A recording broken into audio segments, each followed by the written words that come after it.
الحمدلله رب العالمين اللهم صل على محمد وعلى آل محمد يا أيها الذين آمنوا اتقوا الله حق تقاته ചിട്ടപ്പെടുത്തണമെന്ന് ഉണർത്തുകയാണ്, ഉപദേശിക്കുകയാണ്.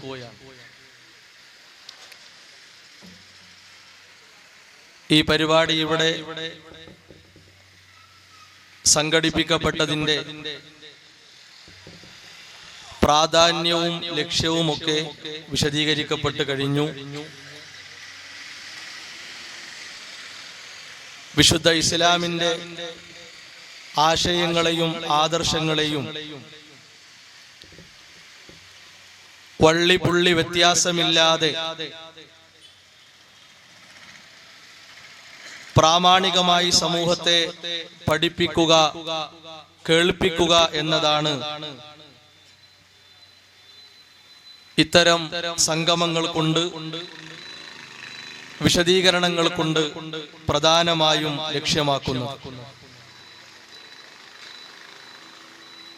ഇന്നോ ഇന്നലെയോ സമൂഹത്തിൽ ഉണ്ടായിട്ടുള്ള രീതിയല്ല, മറിച്ച്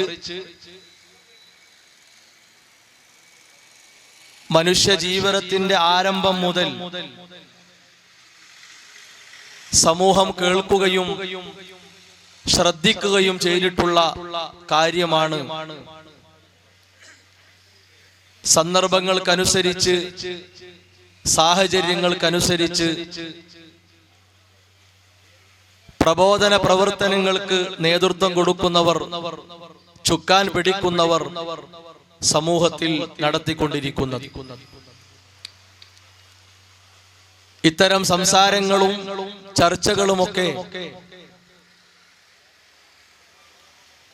സമൂഹ മധ്യത്തിൽ നിലനിൽക്കുമ്പോഴാണ്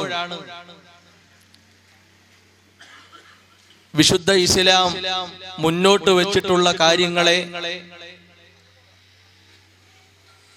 കൃത്യമായി മനസ്സിലാക്കാനും ഉൾക്കൊള്ളാനും ആളുകൾക്ക് സാധിക്കുക.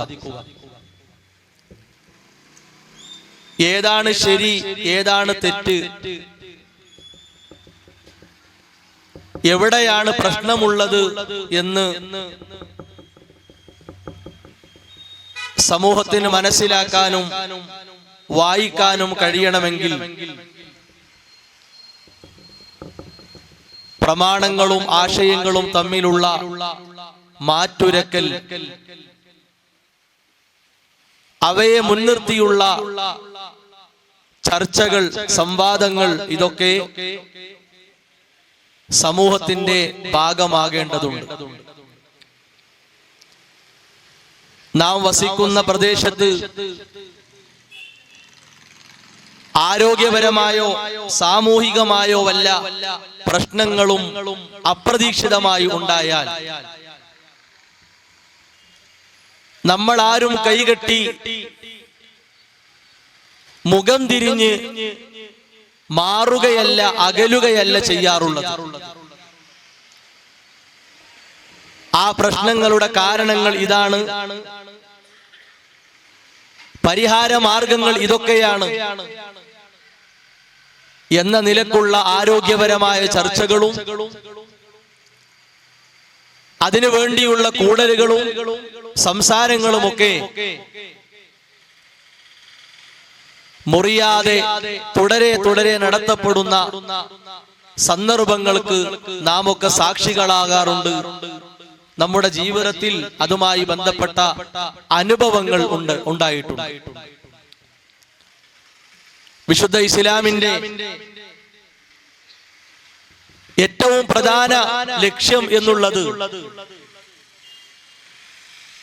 ലോകത്തിന്റെ സട്ടാവും സംരക്ഷകനും നിയന്ത്രകനും കൈകാര്യകർത്താവുമായിട്ടുള്ള, എല്ലാറ്റിനും കഴിയുന്ന, എല്ലാറ്റിന്റെയും അധികാരിയായിട്ടുള്ള അടിമകളോട് കരുണയും സ്നേഹവും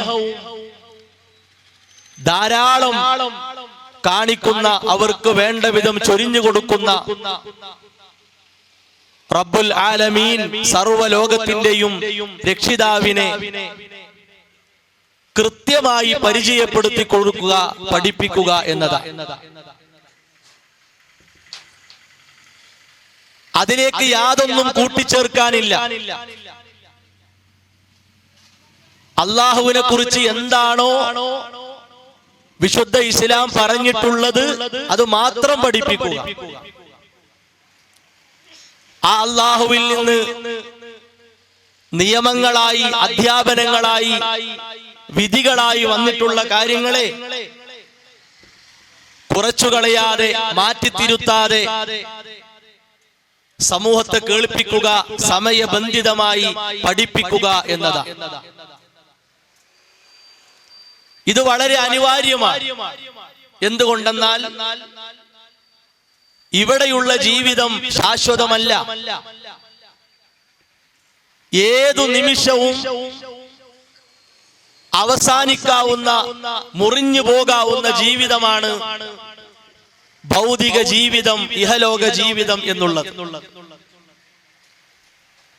അതിനുള്ള കാരണങ്ങൾ പലതാകാം. ഒരു വീഴ്ചയാകാം, ചെറിയ ഒരു തളർച്ചയോ ക്ഷീണമോ ആകാം, ചെറിയ ഒരു വേദന ഏതെങ്കിലും ഒരു അവയവത്തിൽ ഉണ്ടായതാകാം, നാം പ്രതീക്ഷിക്കാത്ത ഒരു ചെറിയ മുറിവ് അത് പഴുത്ത് വലുതായി ശരീരമാസകലം ബാധിച്ച് കിടപ്പിലായി അങ്ങനെ മരണത്തിന് കീഴ്പ്പെടുന്ന അവസ്ഥ ഉണ്ടായേക്കാം. ഒരു കുഴപ്പവുമില്ലാതെ നല്ല ആരോഗ്യത്തോടെ, ഊർജ്ജസ്വലതയോടെ, നല്ല ശേഷിയിൽ ജീവിക്കുന്ന ഒരാൾ സമയമെത്തിയാൽ അള്ളാഹുവിലേക്ക് മടങ്ങുക എന്നത് നിർബന്ധമാണ്. ആ മരണത്തോടുകൂടി ആരംഭിക്കുന്ന ലോകം, അവിടെ നാം ഒറ്റക്കാണ്. ഒരാളും നമ്മെ സഹായിക്കാനോ സേവിക്കാനോ നമുക്ക് തണലായി, തുണയായി കൂടെ നിൽക്കാൻ ഇല്ലാത്ത ലോകം.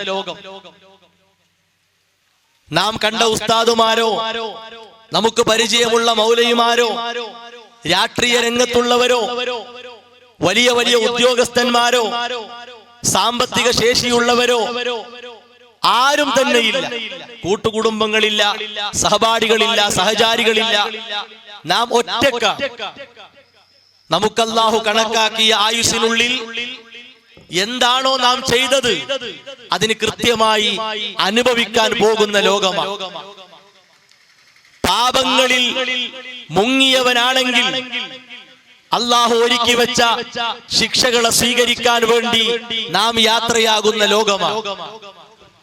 അവിടെ നമുക്ക് രക്ഷപ്പെടണമെങ്കിൽ അല്ലാഹുവിനെ കുറിച്ചുള്ള കൃത്യമായ അറിവ്, അല്ലാഹുവിനെ സംബന്ധിച്ചുള്ള യഥാർത്ഥ വിശ്വാസം സഹോദരങ്ങളെ ജീവിതത്തിൽ ഉറപ്പിക്കാൻ, നിലനിർത്താൻ നമുക്ക് സാധിക്കേണ്ടതുണ്ട്. അവിടെ ഒന്നും തടസ്സമല്ല. വിശുദ്ധ ഖുർആൻ ഒരു മനുഷ്യനുമായി ദുനിയാവിൽ ഏറ്റവും അടുത്തു നിൽക്കുന്നത് അവന്റെ മാതാപിതാക്കളാണ്. അവനെ സ്നേഹത്തോടെ വളർത്തിയ, ലാളനയോടെ അവനെ പരിചരിച്ച് വളർത്തിയ മാതാപിതാക്കൾ 8, 9 മാസം 10 മാസത്തോളം ഗർഭം ചുമന്ന ഉമ്മയാണ്, അമ്മയാണ്. അവന്റെ വളർച്ചയിൽ ആവശ്യമായ കാര്യങ്ങൾ ചെയ്തു കൊടുത്ത് അവന് തണലൊരുക്കിയ, അവന്റെ സങ്കടങ്ങളും പ്രയാസങ്ങളും എല്ലാവരെക്കാളും ഏറ്റെടുത്ത ബാപ്പയാണ്. ആ ബാപ്പയും ഉമ്മയും അല്ലാഹുവിന്റെ മാർഗത്തിൽ, അല്ലാഹുവിന്റെ വിഷയത്തിൽ അവനിഷ്ടമില്ലാത്ത ഒരു കാര്യം നീ ചെയ്യണം, നീ പറയണം, നീ വിചാരിക്കണം, നീ വിശ്വസിക്കണം എന്ന രൂപത്തിൽ പഠിപ്പിച്ചാൽ പോലും ഫലാ തുതിഉഹുമാ, ആ കാര്യത്തിൽ രണ്ടുപേരെയും അനുസരിക്കാൻ പാടില്ല. ആരാണവർ? പാലൂട്ടി വളർത്തിയ ഉമ്മയാണ്. പ്രയാസങ്ങൾ ഉണ്ടായപ്പോൾ നിന്റെ കൂടെ ഞാനുണ്ടെന്ന് പറഞ്ഞ് താങ്ങും തണലുമായി കൂടെ നിന്ന ബാപ്പയാണ്. പക്ഷേ അല്ലാഹുവിന് ഇഷ്ടമില്ലാത്ത ഒരു കാര്യത്തിൽ ബാപ്പയും ഉമ്മയും, അല്ലെങ്കിൽ ബാപ്പ മാത്രം ഉമ്മ മാത്രം നിർബന്ധിച്ചാൽ ഫലാ തുതിഉഹുമാ, അനുസരിക്കാനേ പാടില്ല. എന്നാലോ വസ്വാഹിബുഹുമാ ഫിദ്ദുനിയാ മഅറൂഫ, ദുന്യാവിൽ അവർക്ക് വേണ്ട എല്ലാ സഹായ സഹകരണങ്ങളും ചെയ്തു കൊടുക്കണം, സാമ്പത്തികമായി സഹായിക്കണം, അവർക്ക് സ്നേഹം കൊടുക്കണം, അവരെ നന്നായി നോക്കണം, പരിചരിക്കണം, ലാളിക്കണം, എല്ലാം ശരിയാ. പക്ഷേ അള്ളാഹുവിന് ഇഷ്ടമില്ലാത്ത ഒരു കാര്യം അതെന്താകട്ടെ അത് ചെയ്യാൻ അവർ നിർബന്ധിച്ചാൽ ഉറക്കെ പറയാൻ സാധിക്കണം, എനിക്കതിന് സൗകര്യമില്ല. അതൊരിക്കലും ബാപ്പാനി ഉമ്മാനി ധിക്കരിക്കലല്ല, അനുസരണക്കേട് കാണിക്കലല്ല, അതവരോടുള്ള യഥാർത്ഥ സ്നേഹം പ്രകടിപ്പിക്കലാണ്. അതിനേക്കാൾ എനിക്ക് ഏറ്റവും കടമപ്പെട്ടത് എന്റെ രക്ഷിതാവായ, എന്റെ സംരക്ഷകനായ, സർവനിയന്ത്രകനായ എന്റെ റബ്ബിനോടാണ്. അതുകൊണ്ട് എന്റെ റബ്ബിനോടുള്ള ബാധ്യതാ നിർവഹണത്തിൽ ഒരു മൺതരി പോകട്ടെ, ഒരൽപ്പം പോലും വീഴ്ച വരുത്താൻ അവന്റെ അടിമയായി ജീവിക്കുന്ന ഞാൻ ഒരുക്കമല്ല എന്നത് സ്വന്തം കുടുംബത്തിൽ നിന്ന് പ്രഖ്യാപിക്കാൻ വിശുദ്ധ ഇസ്ലാം നമ്മളോട് പറഞ്ഞിട്ടുണ്ട്. അത് കഴിഞ്ഞിട്ടാണല്ലോ ഭാര്യ മക്കളൊക്കെ, പിന്നെയല്ലേ ജ്യേഷ്ഠാനുജന്മാർ, കൂട്ടുകുടുംബങ്ങൾ, സഹപ്രവർത്തകർ, കൂട്ടുകാർ, സഹപാഠികൾ. അത് സഹോദരങ്ങളെ, അള്ളാഹുവിന്റെ മഹത്വത്തെ നമ്മെ പഠിപ്പിക്കുന്നതിന്റെ ആഴവും വലിപ്പവും ബോധ്യപ്പെടുത്തുന്ന കാര്യമാണ്. മഹാനായ ഇബ്രാഹിം നബി അലൈഹിസ്സലാം തന്റെ പിതാവിനെ എത്ര സ്നേഹത്തോടെയാണ് വിളിച്ചത്, യാ അബതി, എന്റെ പൊന്നു ബാപ്പാ. ആരായിരുന്നു ഇബ്രാഹിം നബി അലൈഹിസ്സലാം? അള്ളാഹുവിന് അവകാശപ്പെട്ട കാര്യങ്ങൾ, അള്ളാഹ്ക്ക് അവകാശപ്പെട്ടത് എന്ന് പറഞ്ഞാൽ അടിമകളായ നാം ഉടമയായ റബ്ബിന് കൊടുക്കേണ്ട ഇഷ്ടം, അടിമകളായ നാം ഉടമയായ റബ്ബിന് കൊടുക്കേണ്ട അനുസരണം, അടിമകളായ നാം ഉടമയായ റബ്ബിന്റെ മുമ്പിൽ കാണിക്കേണ്ട വിധേയത്വം, അടിമകളായ നാം ഉടമയായ റബ്ബിന്റെ മുമ്പിൽ കാണിക്കേണ്ട കീഴ്പ്പെടൽ, താഴ്മ, വണക്കം, ഇതൊക്കെ ബിംബങ്ങൾക്കും വിഗ്രഹങ്ങൾക്കും അവർ സൃഷ്ടിച്ചുണ്ടാക്കുന്ന വസ്തുക്കൾക്കും അതേ രൂപത്തിൽ കൊടുത്ത ആളായിരുന്നു ഇബ്രാഹിം നബി അലൈഹിസ്സലാമയുടെ ബാപ്പ. അതുകൊണ്ടാണ് ഇബ്രാഹിം നബി അലൈഹിസ്സലാമയുടെ ബാപ്പ ചെയ്യുന്ന ആ പ്രവർത്തനം ഏത് വസ്തുക്കളുടെ മുമ്പിലാണോ ആ വസ്തുക്കളെ വിശുദ്ധ ഖുർആൻ ആലിഹത്ത്, ആരാധ്യന്മാർ, ദൈവങ്ങൾ എന്ന അതേ പദത്തിലൂടെ പരിചയപ്പെടുത്തി. നമുക്കെല്ലാവർക്കും അറിയുന്ന കാര്യമാണ് ഇലാഹ് എന്ന വാക്ക്. അത് കേൾക്കാത്തവരായി മുസ്ലിങ്ങൾക്കിടയിൽ ആരും തന്നെ ഉണ്ടാവുകയില്ല. എന്തേ കാരണം? ലാ ഇലാഹ ഇല്ലല്ലാഹ് എന്നതാണ് ഇസ്ലാമിന്റെ സാക്ഷ്യവാക്യം. അവിടെ വന്ന കാര്യം എന്താ? ഇലാഹ് എന്നതാ. എന്താ ഇലാഹിന്റെ അർത്ഥം? ആരാധ്യൻ എന്നാണ്. അല്ലാഹു പറയുന്നു, ആരാധ്യനില്ല ഇല്ലല്ലാഹ്, അല്ലാഹു അല്ലാതെ. അതേ അല്ലാഹു ആരാധ്യന്മാർ എന്ന പ്രയോഗം വിശുദ്ധ ഖുർആനിൽ കൊണ്ടുവന്നു. ഒരു സ്ഥലത്തല്ല കൊണ്ടുവന്നത്, എത്രയോ സ്ഥലങ്ങളിൽ കൊണ്ടുവന്നു. എന്തിനാ സഹോദരങ്ങളെ? അല്ലാഹുവിന് വേണ്ടി പറഞ്ഞ ഇലാഹ് എന്ന അതേ കാര്യത്തിന്റെ ബഹുവചനം ആലിഹത്ത് എന്നത് അസുനാമങ്ങളെ, ബിംബങ്ങളെയും വിഗ്രഹങ്ങളെയും മറ്റു പങ്കാളികളെയും സൂചിപ്പിക്കുന്നിടത്ത് എന്തിനാ അല്ലാഹു കൊണ്ടുവന്നത്? അത് വളരെ എളുപ്പത്തിൽ മനസ്സിലാക്കാം. അല്ലാഹുവിന് അവകാശപ്പെട്ട കാര്യങ്ങളെ ഏതൊരു വസ്തുവിന്റെ മുമ്പിലാണോ നാം സമർപ്പിക്കുന്നത്, കാഴ്ചവെക്കുന്നത്, ആ വസ്തുവിന് അല്ലാഹ്ക്ക് കൊടുക്കേണ്ടത് നമ്മൾ കൊടുത്തു എന്ന അർത്ഥം. ആ നിലക്ക് ആ വസ്തു എന്തായി? ആ മനുഷ്യന്റെ ആരാധ്യനായി മാറ്റപ്പെട്ടു എന്ന. ഇത് മനസ്സിലാക്കിയാൽ കാര്യങ്ങളെ എളുപ്പത്തിൽ ഗ്രഹിക്കാം. ഒരു പ്രശ്നവുമില്ല. നമ്മുടെ നാട്ടിലെ ഉസ്താദുമാർ എടുക്കുന്ന അല്ലെങ്കിൽ കളിക്കുന്ന രീതിയുണ്ട്. എന്താണ്? അവരാളുകളോട് പറയും, വിശുദ്ധ ഖുർആൻ പറഞ്ഞത് മക്കയിലുണ്ടായിരുന്ന മുശ്രിക്കുകൾ, അവിശ്വാസികൾ ലാത്ത, ഉസ്സ, മനാത്ത പോലെയുള്ള വിഗ്രഹങ്ങളെ, ബിംബങ്ങളെ ആരാധിച്ചവരായിരുന്നു. അവരുടെ ദൈവങ്ങളായി ആരാധ്യന്മാരായി അവരെ കണ്ടിരുന്നു. നമ്മൾ ആരും ഔലിയാക്കളെയും അമ്പിയാക്കളെയും സ്വാലിഹീങ്ങളെയും ആ നിലക്ക് കാണുന്നില്ല. അതുകൊണ്ട് ആ പ്രവൃത്തി വേറെയാണ്, നമ്മുടെ പ്രവൃത്തി വേറെയാ. അതൊരിക്കലും വേറെയാകൂല. എന്താ കാരണം? അന്ന് മക്കയിലുണ്ടായിരുന്ന മുശ്രിക്കുകൾ അവർക്കറിയാമായിരുന്നു ലോകത്തിന്റെ റബ്ബ് അല്ലാഹുവാണ്, ലോകത്തിന്റെ സട്ടാവ് അല്ലാഹുവാണ്, മഴ ഇറക്കി തരുന്നവൻ അല്ലാഹുവാണ്, അന്നം നൽകുന്നവൻ അല്ലാഹുവാണ്, എല്ലാം അല്ലാഹുവാണ് എന്നവർ അംഗീകരിച്ചിരുന്നു.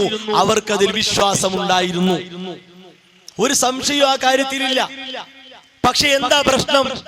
അവർക്ക് അല്ലാഹനെ ഏക ആരാധനായി സ്വീകരിക്കാൻ ഒരു മടി, വല്ലാത്തൊരു പ്രയാസം. അല്ലാഹുവിലേക്ക് അടുക്കാൻ ചില ആളുകൾ നമുക്ക് ആവശ്യമല്ലേ? നമുക്ക് ഇടയാളന്മാര് വേണ്ടേ? നമുക്ക് മധ്യവർത്തികൾ വേണ്ടേ? അല്ലാഹുവിലേക്ക് നേരിട്ട് അടുക്കാൻ പറ്റൂലല്ലോ. അതുകൊണ്ട് ഈ നല്ലവരായ നല്ല നിലക്ക് ജീവിച്ച ആളുകളെ മുൻനിർത്തി നമുക്ക് എന്ത് ചെയ്യാം? അല്ലാഹുവിലേക്ക് അടുക്കാം. അതാണ് അവർക്ക് വന്ന തെറ്റ്. ആ തെറ്റ് അതേ രൂപത്തിൽ ഖുർആൻ ചോദിക്കുന്നുണ്ട്, നിങ്ങൾക്ക് എവിടെയാണ് തെറ്റിയത്? നിങ്ങൾക്ക് എവിടെയാണ് പിഴവ് സംഭവിച്ചത്? അതല്ലെങ്കിൽ അല്ലാഹുവിനെ റബ്ബായി, ഖാലിഖായി, മാലിക്കായി, മുദബ്ബിറായി നിങ്ങൾ അംഗീകരിക്കുന്നുണ്ടല്ലോ, പിന്നെ എന്തുകൊണ്ട് നിങ്ങൾ തെറ്റിപ്പോയി? എന്തുകൊണ്ട് നിങ്ങൾ പിഴച്ചുപോയി? അതിന്റെ ഉത്തരമാണ് ഖുർആനും നബി സല്ലല്ലാഹു അലൈഹി വസല്ലമയുടെ ഹദീസുകളും പറഞ്ഞത്. ഈ ലാത്തക്കും ഉസ്സക്കും മനാത്തക്കും ഒക്കെ അല്ലാഹു ചില കഴിവ് കൊടുത്തിട്ടുണ്ട്. അതിൽ നിന്നാണ് ഞങ്ങൾ ചോദിക്കുന്നത്. അവർക്ക് സ്വന്തമായി ഒരു കഴിവുമില്ല. അതന്നെയാണ് നമ്മുടെ നാട്ടിലുള്ള ഉസ്താദുമാർ സമൂഹത്തെ പഠിപ്പിക്കുന്നതും. ഔലിയാക്കൾക്കോ അമ്പിയാക്കൾക്കോ സ്വാലിഹീങ്ങൾക്കോ സ്വന്തമായ കഴിവില്ല. അവർക്കല്ല എന്തും ചെയ്യാനുള്ള, എന്തിനുമുള്ള കഴിവ് കൊടുത്തിരിക്കുന്നു. അവർ മരണപ്പെട്ടാൽ അവരുടെ കഴിവ് അധികമാകും, ശക്തമാകും എന്ന നിലക്കാണ് ഉസ്താദുമാർ സമൂഹത്തെ പഠിപ്പിക്കുന്നത്. ഇവിടെയാണ് ഇത് രണ്ടും രണ്ടല്ല, ഒന്നു തന്നെയാണ് എന്ന് മനസ്സിലാക്കേണ്ടത്. അത് മനസ്സിലാക്കിയാൽ സഹോദരങ്ങളെ, മുസ്ലിം സമൂഹത്തിൽ ആർക്ക് എവിടെയാണ് വ്യതിയാനവും പിഴവും സംഭവിച്ചത് എന്ന് എളുപ്പത്തിൽ മനസ്സിലാക്കാം. ഇതിന് അത്ര വലിയ സമയമൊന്നും വേണ്ട ആവശ്യമില്ല. എന്നാലോ കറങ്ങി തിരിഞ്ഞ് അല്ലെങ്കിൽ മറിച്ച് തിരിച്ചൊക്കെ ആർക്കും തിരിയാത്ത രൂപത്തിലൊക്കെ ഇതിങ്ങനെ അവതരിപ്പിക്കുകയോ വിശദീകരിക്കുകയോ ചെയ്താലോ എന്തേ മനസ്സിലായി? ഒന്നുമില്ല, അതിങ്ങനെ വന്ന് അങ്ങനെ വന്ന് ഇങ്ങനെ പോയി എന്ന് പറയുന്നു. വേറെ ഒന്നുമില്ല. മറിച്ച് എളുപ്പത്തിൽ പറഞ്ഞു കൊടുത്താൽ ഒരു പ്രശ്നമല്ല. ഇത് വളരെ ലളിതമായി മനസ്സിലാക്കാൻ സാധിക്കും. ഈ അടിസ്ഥാനം നമ്മൾ ആദ്യം ഒന്ന് മനസ്സിലാക്കി. എന്നിട്ടോ എന്റെ ജീവിതത്തിൽ ഏറ്റവും പ്രാധാന്യത്തോടെ, ഏറ്റവും മുഖ്യമായി ഞാൻ അറിയേണ്ടത് എന്റെ റബ്ബിനെയാണ്. എനിക്ക് ശ്വസിക്കാനും നടക്കാനും കുടിക്കാനും ഇരിക്കാനും കടക്കാനും വിശ്രമിക്കാനും ജോലിക്ക് പോകാനും എന്തിനും എനിക്ക് സൗകര്യങ്ങളെ കീഴ്പ്പെടുത്തിയ, എല്ലാ നിലക്കും എന്നെ പരിപാലിക്കുന്ന, എന്നെ അറിയുന്ന എന്റെ റബ്ബിനെ അറിയാതെ ഞാൻ എന്തിന് ദുനിയാവിൽ ജീവിക്കണം? ഞാൻ എന്തിന് ശ്വസിക്കണം? എന്തിന് കുടിക്കണം? എന്തിന് തിന്നണം? അങ്ങനെ ആലോചിക്കണം. എന്റെ റബ്ബിനെ അറിയാതെ ഞാൻ എന്തിന് ഈ ഭൂമിയിൽ ജീവിക്കണം? അതൊരു ചോദ്യമായി മനസ്സിൽ കിടക്കട്ടെ. എന്നിട്ടോ വിശുദ്ധ ഖുർആൻ പറഞ്ഞു, അലം തഅലം അന്നല്ലാഹ അലാ കുല്ലി ഷൈഇൻ ഖദീർ. അലം തഅലം അറിയണം, അന്നല്ലാഹ അലാ കുല്ലി ഷൈഇൻ ഖദീർ. അല്ലാഹ് എല്ലാറ്റിനും കഴിവുള്ളവനാണ്. എന്തിനും കഴിയുന്നവൻ അല്ലാഹയാണ്. ആ കഴിവ് സഹോദരങ്ങളെ അല്ലാഹുവിന്റെ സൃഷ്ടികളിൽ ഒരാൾക്കുമില്ല. പിന്നെയോ അലം തഅലം അറിയണം, അന്നല്ലാഹ ലഹു മുൽക്കുസ് സമാവാതി വൽ അർദ്. ആകാശങ്ങളുടെയും ഭൂമിയുടെയും അധികാരം അല്ലാഹുവിനാണ്. വമാ ലകും മിൻ ദൂനില്ലാഹി മിൻ വലിയ്യിൻ വലാ നസീർ. അല്ലാഹുവിന് പുറമെ ഒരു സഹായിയും ഒരു രക്ഷാധികാരിയും നിങ്ങൾക്കില്ല. എന്താ അതിന്റെ അർത്ഥം? യഥാർത്ഥ രക്ഷാധികാരിയും യഥാർത്ഥ സംരക്ഷകനും അല്ലാഹ് മാത്രമാണ്. അങ്ങനെ ഒരു സൃഷ്ടി ലോകത്ത് വേറെ ആരുമില്ല. അങ്ങനെ ഒരാളുണ്ടെങ്കിൽ സഹോദരങ്ങളെ, നമുക്ക് എന്തെങ്കിലും ഒരു പ്രയാസം, ഒരു വിഷമം വരുമ്പോ നമ്മളുമായി ബന്ധപ്പെട്ടവർക്ക് വളരെ എളുപ്പത്തിൽ നമ്മളെ രക്ഷപ്പെടുത്തിക്കൂടെ? എത്ര എളുപ്പത്തിൽ നമ്മളെ രക്ഷപ്പെടുത്താൻ സാധിക്കും. ഉമ്മാന്റെ കുട്ടി വിഷമിക്കണ്ട, ഉപ്പാന്റെ കുട്ടി പ്രയാസപ്പെടണ്ട എന്ന് ആരെങ്കിലും പറയേണ്ട ആവശ്യമുണ്ടോ? എന്തുകൊണ്ട്? ബാപ്പ യഥാർത്ഥ രക്ഷാധികാരിയല്ല, ബാപ്പ യഥാർത്ഥ സംരക്ഷകനല്ല, ഉമ്മ യഥാർത്ഥ കാവൽ തരുന്ന ആളല്ല, നിയമപാലകന്മാർ യഥാർത്ഥ കാവൽ തരുന്ന ആളുകളല്ല, നിയമങ്ങളും കോടതികളും യഥാർത്ഥ പരിചരണം തരുന്നവരല്ല. അതൊക്കെ താൽക്കാലിക സംവിധാനങ്ങളാണ്. ആ സംവിധാനങ്ങളെ അല്ലാഹ് അനുവദിച്ച പ്രകാരം നമ്മൾ ഉപയോഗപ്പെടുത്തുന്നു എന്ന് മാത്രം. അത്രേ ഉള്ളൂ. അതിൽ വല്ല നിഷിദ്ധങ്ങൾ ഉണ്ടെങ്കിലോ ഉപയോഗപ്പെടുത്താൻ പറ്റൂല. ഒരു നിയമം ഉപയോഗിച്ച് ഒരു കൊലയാളിയെ രക്ഷപ്പെടുത്തുന്നുവെങ്കിൽ ആ നിയമത്തിനെയോ ആ രക്ഷപ്പെടുത്തിയവരെയോ നമ്മൾ അനുകൂലിക്കുകയില്ല. എന്തേ? അത് കബളിപ്പിക്കലും ചതിയും പറ്റിക്കലും വഞ്ചനയുമാണ്. അതിന് കൂട്ടുനിൽക്കൂല. എന്നാലോ ഒരു നിയമം കൊണ്ട് ഒരു നിരപരാധിയെ രക്ഷപ്പെടുത്തുകയാണെങ്കിൽ ആ നിയമത്തെ നമ്മൾ ആദരിക്കും, ബഹുമാനിക്കും. അതേ വ്യത്യാസമുള്ളൂ. എവിടെ നിഷിദ്ധങ്ങൾ വരുന്നുണ്ടോ അവിടെ നമ്മൾ വിട്ടുനിൽക്കും എന്നർത്ഥം. എന്താണ് അള്ളാഹുവിനെ ഈ നിലക്ക് അറിയണം എന്ന് പറഞ്ഞാൽ, മഹാനായ ഇബ്നു കസീർ റഹിമഹുല്ലാഹ് വളരെ വിശദമായ വിശദീകരണം കൊടുക്കും. അദ്ദേഹം പറയാണ്, യുർഷിദു തആല ബിഹാദാ ഇലാ അന്നഹുൽ മുതസർരിഫു ഫീ ഖൽഖിഹി ബിമാ യശാ. സൃഷ്ടികളെ കാര്യത്തിൽ എന്തും കൈകാര്യം ചെയ്യാൻ കഴിവുള്ളവൻ അല്ലാഹ് മാത്രമാണ്. വേറാരെയും അല്ലാഹു അതിന് അധികാരപ്പെടുത്തിയിട്ടില്ല. ഫലഉൽ ഖൽഖു വൽ അംറു, എല്ലാറ്റിന്റെയും സൃഷ്ടിപ്പ് അവന്റെ അധികാരമാണ്. അതുപോലെ തന്നെ ഓരോ സൃഷ്ടികളിലും എന്ത് നടക്കണം എന്ന തീരുമാനവും അവന്റേതാണ്. വഹുവൽ മുതസർരിഫ്, അവനാണ് കൈകാര്യം ചെയ്യുന്നവൻ. അള്ളാഹുവിന്റെ നിയന്ത്രണം പോലെ കാര്യങ്ങളെ നിയന്ത്രിക്കാനോ കൊണ്ടു നടക്കാനോ കഴിയുന്ന ആരും തന്നെ ഇല്ല. നമ്മള് ഒരു വിത്ത് പാകിയാൽ ആ വിത്ത് മുള പൊട്ടി വരണമെങ്കിൽ വരെ ആര് തീരുമാനിക്കണം? അല്ലാഹ് തീരുമാനിക്കണം. ഇല്ലെങ്കിലോ ആ വിത്ത് അവിടെ കടന്ന് ചീഞ്ഞു പോകും. അല്ലാതെ നമ്മൾ പറയും എന്ന് കുഴിച്ചിട്ടിട്ടുണ്ട്, എന്ന് മണ്ണ് മാന്തി ഞാൻ വിത്തിറക്കിയതാണ്, ഒരു ഫലവും കാണുന്നില്ല. എന്തേ കാരണം? അള്ളാഹുവിന്റെ വിധി ഉണ്ടായിട്ടില്ല, അള്ളാന്റെ തീരുമാനം ഉണ്ടായിട്ടില്ല. അള്ളാന്റെ തീരുമാനം ഉണ്ടെങ്കിലോ ഇത്ര പെട്ടെന്ന് മുളച്ചോ എന്ന് പറയും. എന്തേ? അള്ളാഹ് തീരുമാനിച്ചു, അത് മുളച്ചു, അത്രേ ഉള്ളൂ. ഇതുപോലെ അള്ളാഹുവിന്റെ ആ നിയന്ത്രണത്തിൽ ഇടപെടാൻ ജീവിതകാലത്തും മരണത്തിലും ഒരു സൃഷ്ടിക്കും സാധ്യമല്ല, ആർക്കും കഴിയൂല. മനുഷ്യർക്ക്, പ്രവാചകന്മാർക്ക്, മലക്കുകൾക്ക്, ജിന്നുകൾക്ക്, സസ്യങ്ങൾക്ക്, ജന്തുക്കൾക്ക്, മനുഷ്യനിർമ്മിത വസ്തുക്കൾക്ക് ഒന്നിനും കഴിയൂല. കാരണം എല്ലാം അള്ളാഹുവിന്റെ സൃഷ്ടികളാണ്. ആ അള്ളാഹുവിന്റെ സൃഷ്ടികളെ സർവ്വം നിയന്ത്രിക്കുന്നവൻ അള്ളാഹു. എന്നാൽ നോക്കൂ നിങ്ങൾ, അള്ളാഹുവിനെ മനസ്സിലാക്കി കൊടുക്കുന്നിടത്ത് അള്ളാഹുവുമായി ബന്ധപ്പെട്ട കാര്യങ്ങൾ പ്രമാണങ്ങൾ പറഞ്ഞ പോലെ വിശദീകരിച്ചു കൊടുക്കാതെ ഒരു പ്രത്യേക ആശയം സമൂഹത്തിലേക്ക് കൊണ്ടുവന്നവരായിരുന്നു നബി സല്ലല്ലാഹു അലൈഹി വസല്ലമയുടെ കാലഘട്ടത്തിൽ ഉണ്ടായിരുന്ന അന്നത്തെ അവിശ്വാസികൾ. അവര് ഒരു പ്രത്യേക ആശയം എന്താണ്? ഞങ്ങളെ ആരാധ്യന്മാർക്ക് പലതിനും കഴിയും, പക്ഷേ ആ കഴിവൊക്കെ അല്ലാഹ് കൊടുത്ത കഴിവാണ്. അതുകൊണ്ടാണ് ഞങ്ങൾ അവരോട് ചോദിക്കുന്നത്, അവരെ ഇടയിൽ നിർത്തുന്നത്, അവരിലേക്ക് ഞങ്ങൾ അടുക്കുന്നത്, അവര് മുഖേന അള്ളാഹുവിലേക്ക് ഞങ്ങൾ അടുക്കുന്നത് എന്നവർ പറഞ്ഞു. അപ്പൊ അവിടെ ഖുർആൻ പറഞ്ഞ ശ്രദ്ധേയമായ ഒരു കാര്യമുണ്ട്. ഖുർആൻ പറഞ്ഞു, നബി സല്ലല്ലാഹു അലൈഹി വസല്ലമയോട് കൽപ്പിച്ചു, പ്രവാചകരെ നിങ്ങൾ അവരോട് ചോദിക്കണം, ആകാശങ്ങളെയും ഭൂമിയൊക്കെ പടച്ചതാരാ? അപ്പൊ അവര് പറയും അല്ലാഹ് എന്ന് പറയും. ഖുലിൽ ഹംദുലില്ലാഹ്, അത് കേൾക്കേണ്ട താമസം അല്ലാഹുവിന്റെ കൽപ്പന. പ്രവാചകരെ അൽഹംദുലില്ലാഹ് എന്ന് പറയുക, സർവസ്തുതിയും അല്ലാഹുവിനാണെന്ന് പറയുക. എന്തേ കാരണം? ഇത്ര വരെ അവർ അംഗീകരിച്ചല്ലോ. ഇത്ര അവർ അംഗീകരിച്ചല്ലോ, അതിന് അൽഹംദുലില്ലാഹ്. ബാക്കി അതിനേക്കാൾ വലിയ പിഴവ് അവിടെ ബാക്കിയുണ്ട്. ഇതെന്തിനാ പറയണു?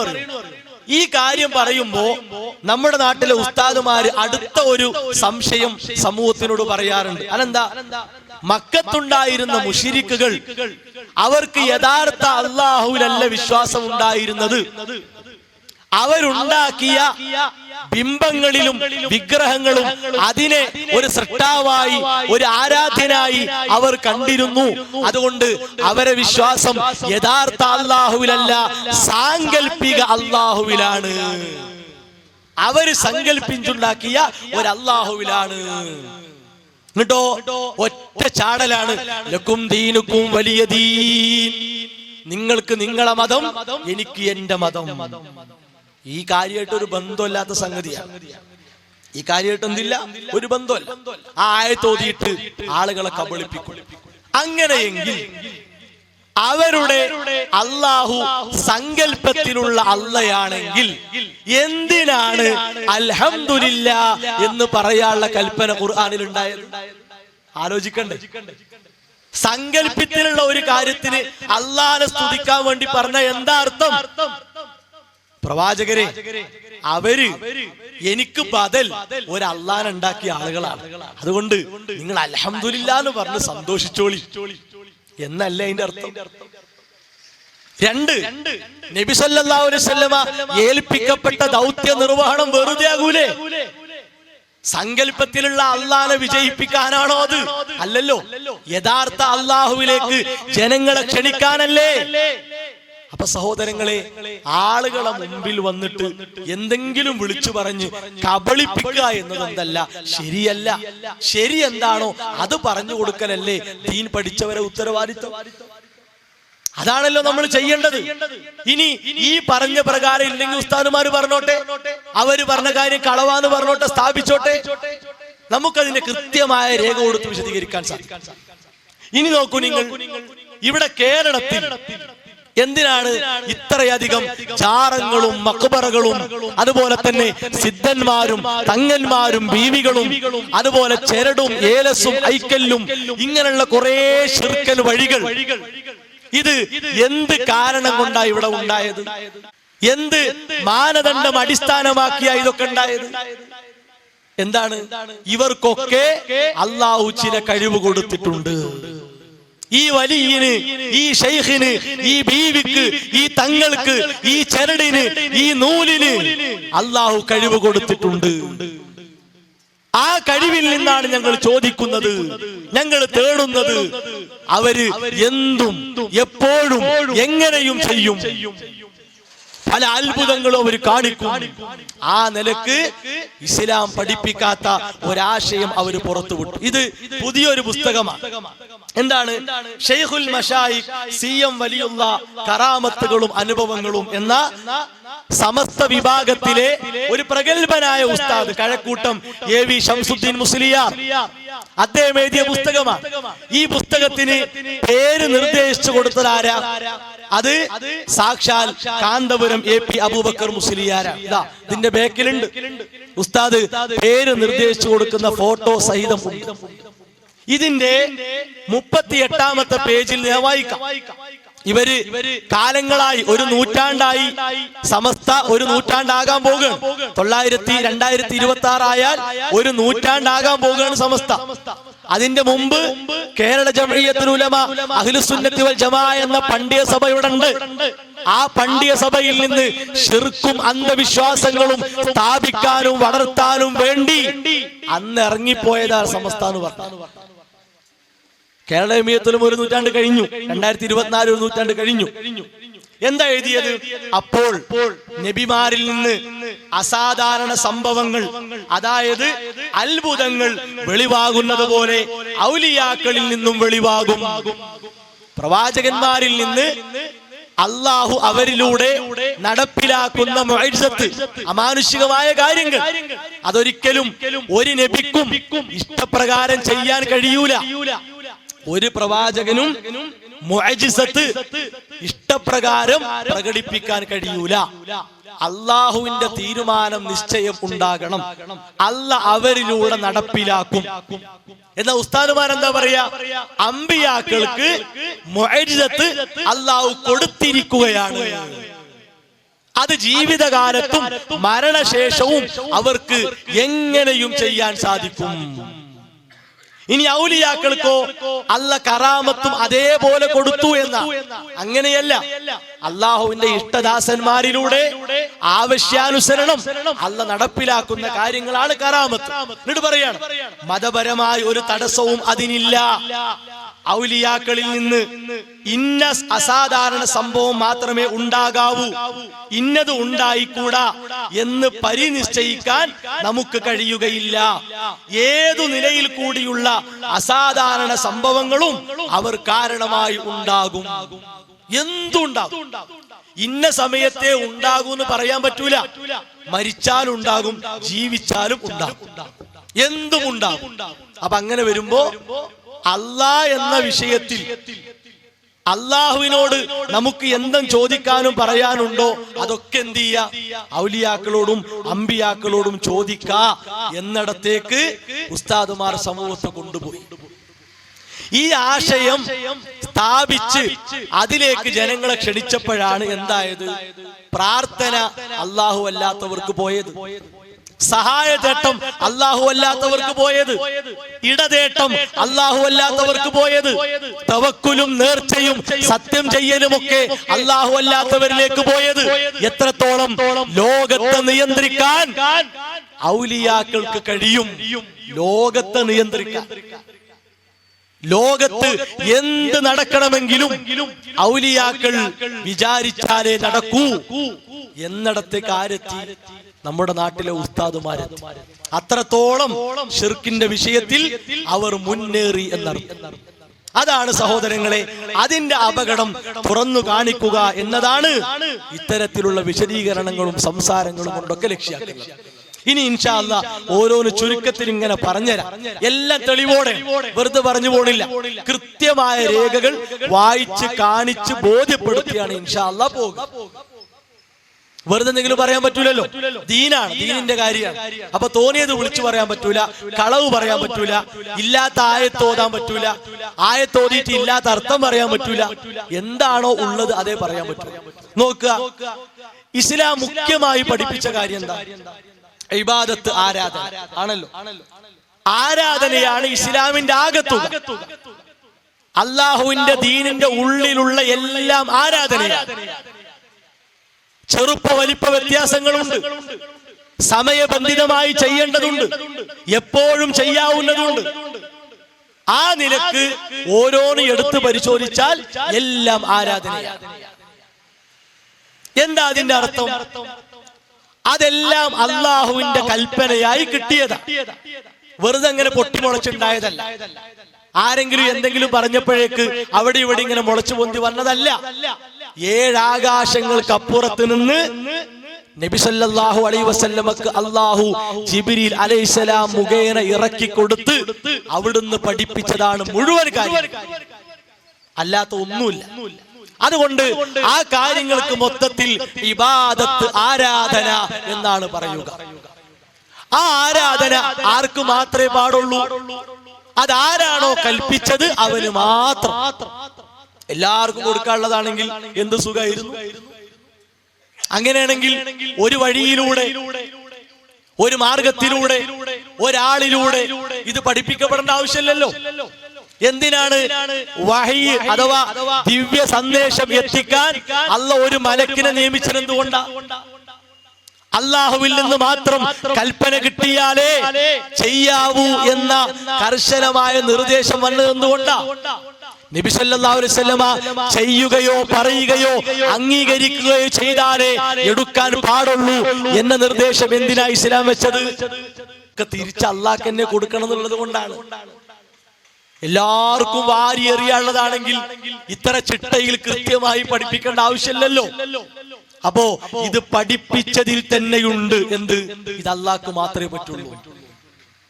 അവിടെ നമ്മൾ ഫലാ തജ്അലൂ ലില്ലാഹി അൻദാദാ, അല്ലാഹനെ മാത്രം ആരാധിക്കണമെന്ന വിശുദ്ധ ഖുർആനിലെ ഒന്നാമത്തെ കൽപ്പന വന്ന ഉടനെ അല്ലാഹ് ഒരു വിരോധം, ഒരു നിരോധം കൂടി നടത്തുകയാണ്.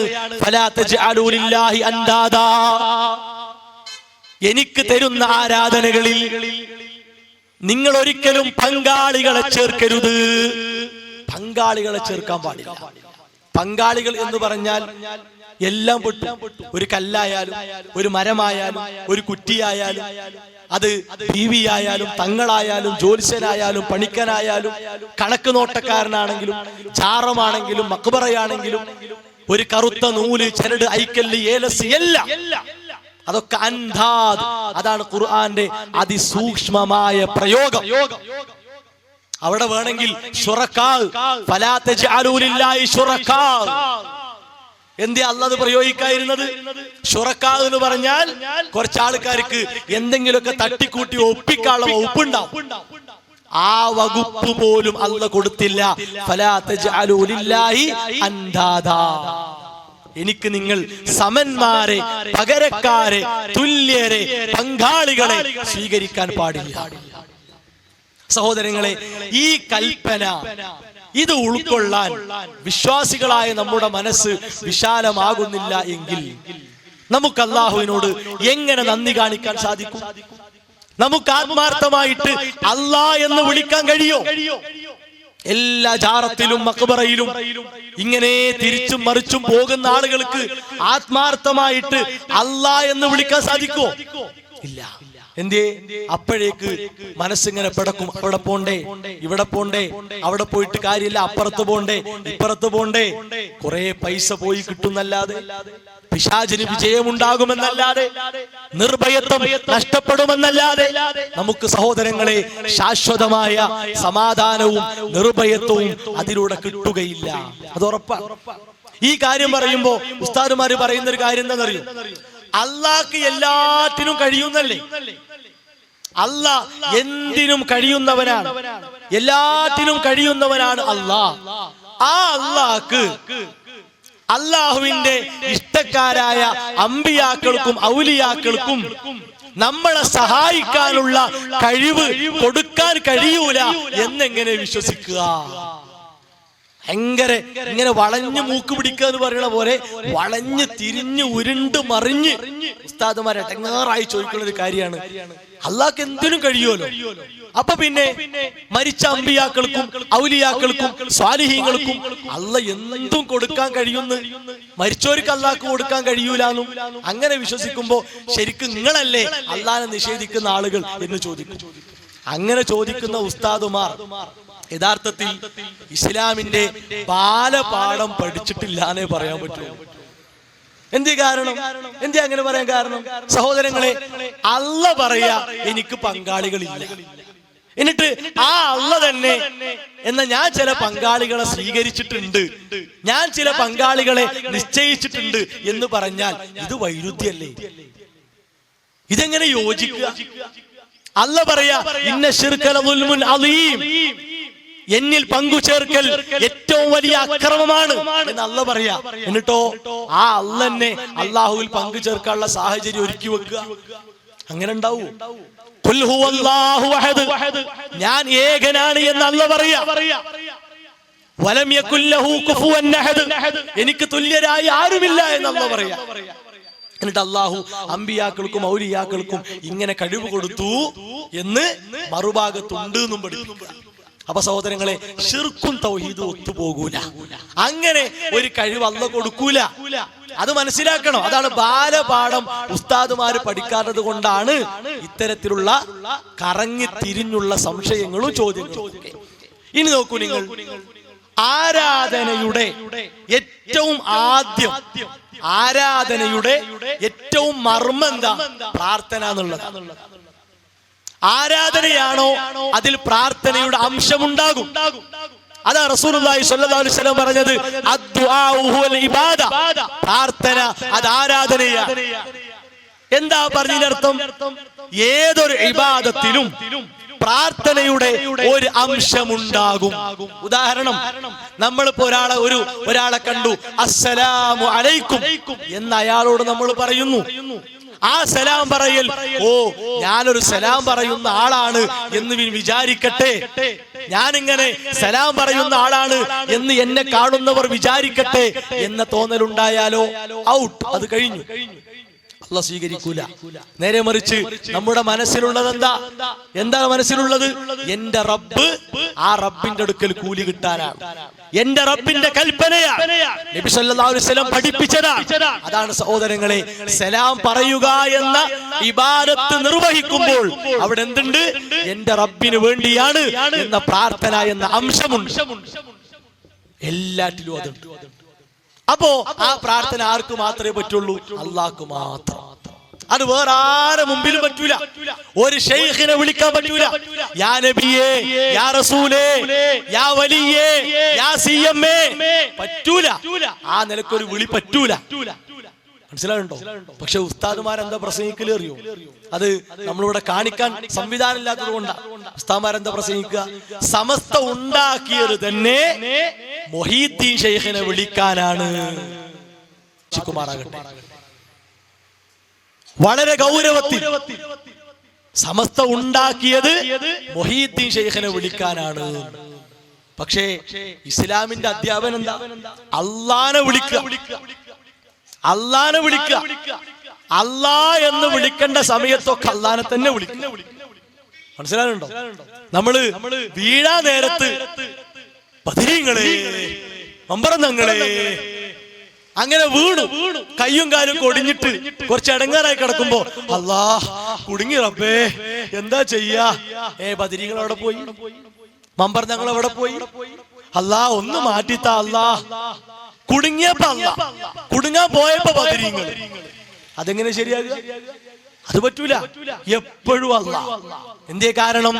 അല്ലദീന ഇദാ അസ്വാബതുഹും മുസീബ ഖാലൂ ഇന്നാ ലില്ലാഹി വ ഇന്നാ ഇലൈഹി റാജിഊൻ. എന്തൊരു മുസീബത്ത് വന്നാലും ആ മുസീബത്ത് എത്ര ചെറുതാകട്ടെ വലുതാകട്ടെ, അത് മരണമാണല്ലോ ഏറ്റവും വലിയ മുസീബത്ത്. ആ മരണമെന്ന വലിയ മുസീബത്ത് മുതൽ ഏറ്റവും ചെറിയ ഒരു മുസീബത്താണെങ്കിലും ഇന്നാ ലില്ലാഹി വ ഇന്നാ ഇലൈഹി റാജിഊൻ, ഒക്കെ അല്ലാഹ് തന്നെ, വേറെ വിളിയില്ല.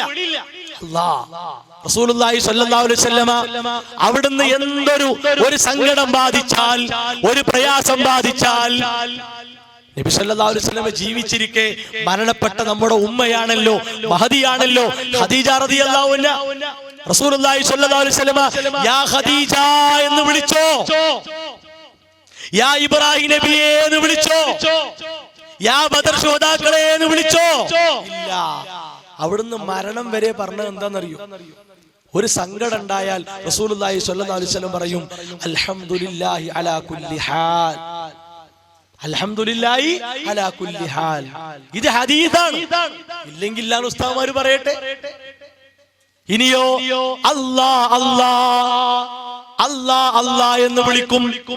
ഞാൻ എന്റെ റബ്ബിൽ പങ്കു ചേർക്കുകയില്ല. അവിടുന്ന് കെർബ്, ബുദ്ധിമുട്ട് ബാധിച്ചപ്പോൾ അവിടുന്ന് പ്രാർത്ഥിച്ചതാണ് അല്ലാ അല്ലാ ലാ ഉശ്രികു ബിഹി ശൈആ, ഒന്നിനെയും പങ്കു ചേർക്കൂല. ഇതാരാ പറയണു? റസൂലുള്ളാഹി സ്വല്ലല്ലാഹു അലൈഹി വസല്ലം. സഹോദരങ്ങളെ, ഏതാ നമുക്ക് വേണ്ടത്? നല്ലോണം ചിന്തിക്കുക. അല്ലാഹ് പറഞ്ഞത് വേണോ, ഉസ്താദുമാര് പറയുന്നത് വേണോ?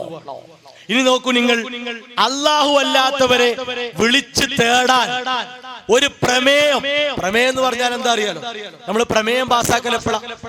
പ്രമേയം പാസ്സാക്കല് അത്രയും അനിവാര്യ ഘട്ടത്തിലാ പ്രമേയം പാസ്സാക്കുക. സമസ്ത എന്ന സംഘടന രൂപീകരിക്കപ്പെട്ട് 10 വർഷം ആയപ്പോഴേക്ക് എന്ത് ചെയ്തു? പ്രമേയം പാസ്സാക്കി. ആ പ്രമേയം 8ാം പ്രമേയം എന്നാണ് അറിയപ്പെടുക. ഈ സംസാരം കേൾക്കുന്ന ഉസ്താദുമാരുണ്ടെങ്കിൽ അവർക്ക് പെട്ടെന്ന് മനസ്സിലാകും, ഇതാ ഇവരെ എന്തുകൊണ്ട് അകറ്റണം, ഇവരെ എന്തുകൊണ്ട് അകറ്റണം. ഇതിന്റെ കൂട്ടത്തിലൊരു കാര്യം പറയാം. എന്ത്? മുജാഹിദ് പ്രസ്ഥാനം തീവ്രതയും വർഗീയതയും ഭീകരതയും ഒക്കെ ഉണ്ടാക്കുന്ന ആളുകൾ എന്നല്ലേ ഉസ്താദ്മാര് പ്രസംഗിക്കല്? ഈ പുസ്തകം എന്തിനാണെന്നറിയോ? ഈ പുസ്തകം വർഗീയതയും ഛിദ്രതയും വിഭാഗീയതയും സമൂഹത്തിലേക്ക് ഇറക്കുമതി ചെയ്ത പുസ്തകമാണ്. ഇവരെ എന്തുകൊണ്ട് അകറ്റണം? മുസ്ലിമിനോട് സലാം പറയാൻ പാടില്ല, മനസ്സിലാവുണ്ടോ? മുസ്ലിമിനെ കണ്ടാൽ ആ ലാ ഇലാഹ ഇല്ലല്ലാഹ് പറഞ്ഞവരോട് മിണ്ടാൻ പാടില്ല, അങ്ങനെ പറയണ സാധനം.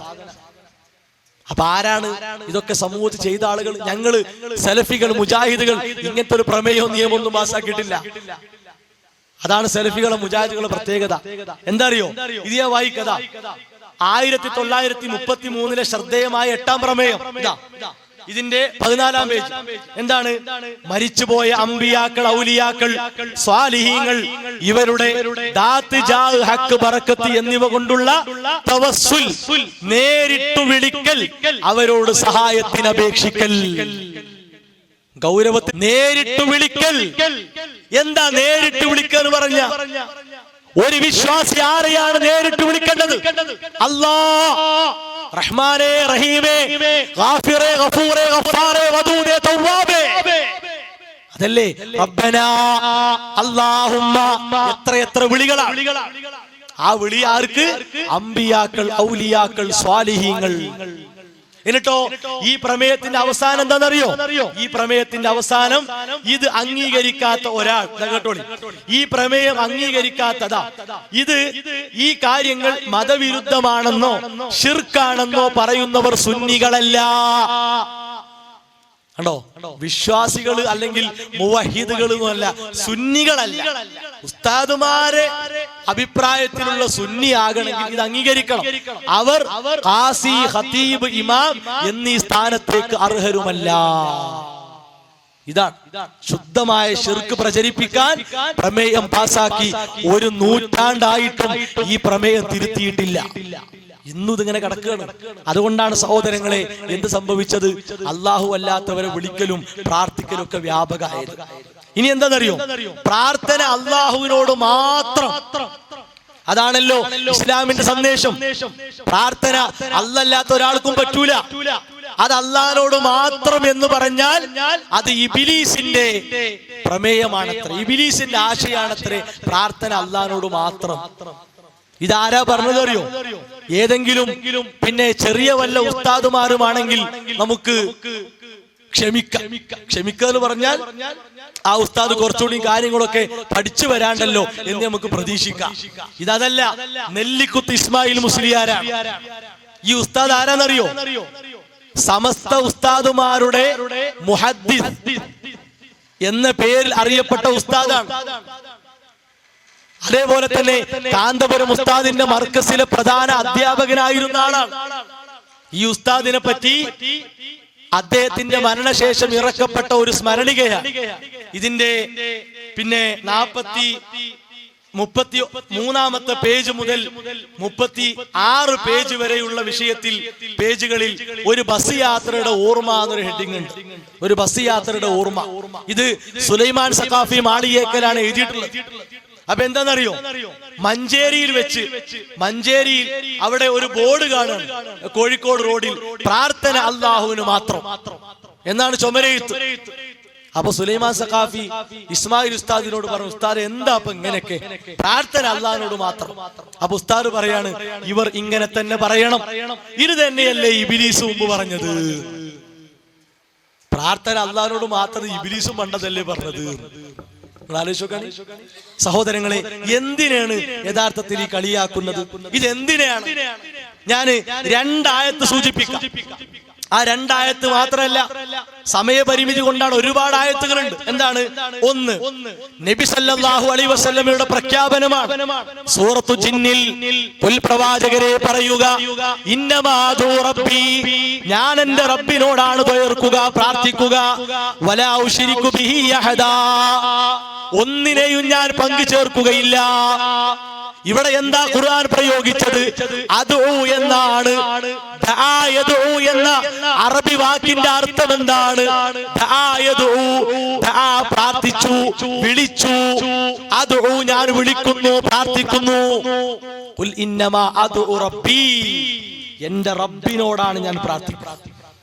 ഇവിടെ പ്രാർത്ഥന പറയുമ്പോ ഉസ്താദുമാര് പറയും, ഞങ്ങള് പ്രാർത്ഥിക്കുന്നൊന്നുമില്ല, ഞങ്ങള് ആരാധനയാകുന്ന പ്രാർത്ഥന നടത്തുന്നില്ല, സഹായതേട്ടമാകുന്ന പ്രാർത്ഥനയാണ് ഞങ്ങൾ നടത്തുന്നത്.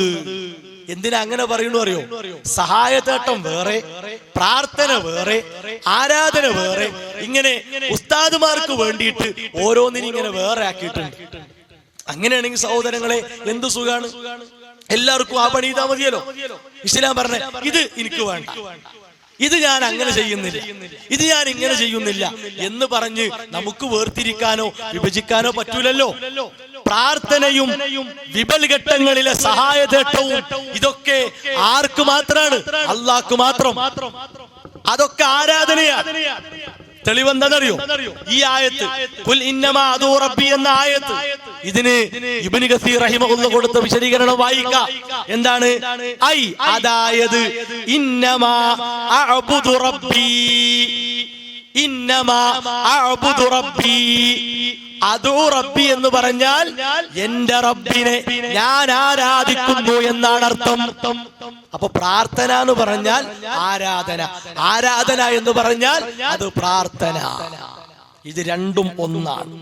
എന്നിട്ടോ ലാ ശരീക ലഹു വഹദഹു ലാ ശരീക ലഹു, അവനേകനാണ്, അവന് പങ്കുകാരില്ല. ഇത് ഉൾക്കൊള്ളാൻ സഹോദരങ്ങളെ എന്താ നമുക്കൊരു വൈമനസ്സ്, എന്താ ഒരു കുടുസത, ഒരു ഞെരുക്കം? എന്താ? എന്റെ റബ്ബിനെ പ്രാർത്ഥിച്ചുകൊണ്ട് ഞാൻ ആരാധിക്കുന്നു, അതിൽ യാതൊരു പങ്കാളിയുമില്ല എന്ന് അഭിമാനത്തോടെ പറയാൻ എന്താ നമുക്ക് പ്രശ്നം? ഇനി ഒരായത്തോടി പറഞ്ഞുതരാം. ഏതാ? ഇബ്രാഹിം നബി അലൈഹിസ്സലാം തന്റെ ബാപ്പ ഇബ്രാഹിം നബി അലൈഹിസ്സലാമയെ കല്ലെടുത്ത് ആട്ടി ഓടിക്കുന്നു പറഞ്ഞ രംഗണ്ടല്ലോ സൂറത്ത് മറിയമിൽ. ആ സമയത്ത് ഇബ്രാഹിം നബി അലൈഹിസ്സലാം പറഞ്ഞു, ഞാനിതാ വഅദൂ റബ്ബി, എന്റെ റബ്ബിനോട് പ്രാർത്ഥിക്കുകയാണ്, ആ റബ്ബ് എന്നെ ഒരിക്കലും നിരാശനാക്കുകയില്ല. എന്താണ് ഇവിടെ അദൂ റബ്ബി എന്ന് പറഞ്ഞാൽ? അഅ്ബുദു റബ്ബി വഹദഹു ലാ ശരീക ലഹു, എന്റെ റബ്ബിനെ ആരാധിക്കുന്നു, അവന് പങ്കാളില്ല എന്നാണ് പറഞ്ഞത്.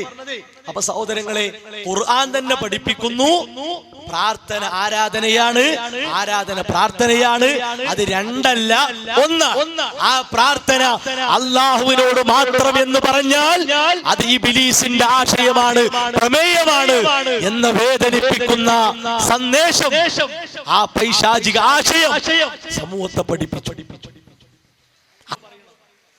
ആ ശിർക്കൻ വിശ്വാസത്തെ തിരുത്തണം, സമൂഹത്തെ മോചിപ്പിക്കണം. അതാണ്. പിന്നെ ഉസ്താദുമാര് പറയുന്നത് അറിയോ? സഹായതേട്ടാണ്, പ്രാർത്ഥിക്കലല്ല. അപ്പൊ ഖുർആൻ തന്നെ പറഞ്ഞു എന്ത്? സഹായതേട്ടം പ്രാർത്ഥനയാണ്. അതെവിടെ പറഞ്ഞത്? ഇവിടെ അലവി സഖാഫി ഉസ്താദ് നടത്തിയ മുഖാമുഖത്തിൽ ഒരു സാധാരണക്കാരൻ ചോദിക്കുന്നുണ്ട്, എന്ത്? മുജാഹിദുകൾ പലപ്പോഴും ഓതാറുണ്ട്, ഇൻ തദ്ഉഹും ലാ യസ്മഉ ദുആഅകും എന്ന ആയത്ത് അവർ ഓതിയിട്ട് അവര് പറയലുണ്ട്, എന്തിനാണ് ജാറത്തിക്ക് പോണത്, എന്തിനാണ്? ആ ചോദ്യം കിട്ടിയപ്പോ തന്നെ ഉസ്താദുമാർക്ക് വെപ്രാളുണ്ടായിക്കും. ആ മുഖാമുഖം ശ്രദ്ധിച്ചവർക്കറിയാം ഉസ്താദുമാർക്ക് നല്ല വെപ്രാളുണ്ടായിക്കും. എന്നിട്ടോ പിടിച്ചു നിൽക്കാൻ വേണ്ടി ഇബ്നു കസീർ റഹിമഹുല്ലാഹയുടെ തഫ്സീർ വായിച്ചു. അപ്പൊ എന്തായാലുള്ളത് ആലിഹത്ത് എന്നാണ്.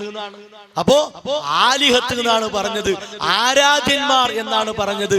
ഞങ്ങൾ ഒരിക്കലും ആരാധ്യന്മാരായി കാണുന്നില്ല. അവിടെയാണ് തുടക്കത്തിൽ ഞാൻ സൂചിപ്പിച്ച കാര്യങ്ങൾ ഓർക്കേണ്ടത്. എന്ത്? ഒരിക്കലും ലാത്തയും ഉസ്സയും മനാത്തയും മക്കയിലുണ്ടായിരുന്ന മുശ്രിക്കുകൾക്ക് റബ്ബോ ഖാലിഖോ മാലിക്കോ മുദബ്ബിറോ ആയിരുന്നില്ല. അവരാരായിരുന്നു?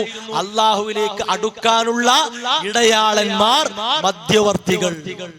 അതേ പണിയല്ലേ ഉസ്താദുമാരും ചെയ്യണത്? എന്തിനാണ് ശൈഖുമാരും ബീവിമാരും ജാറവും മക്ബറയും ഒക്കെ? എന്തിനാണ്?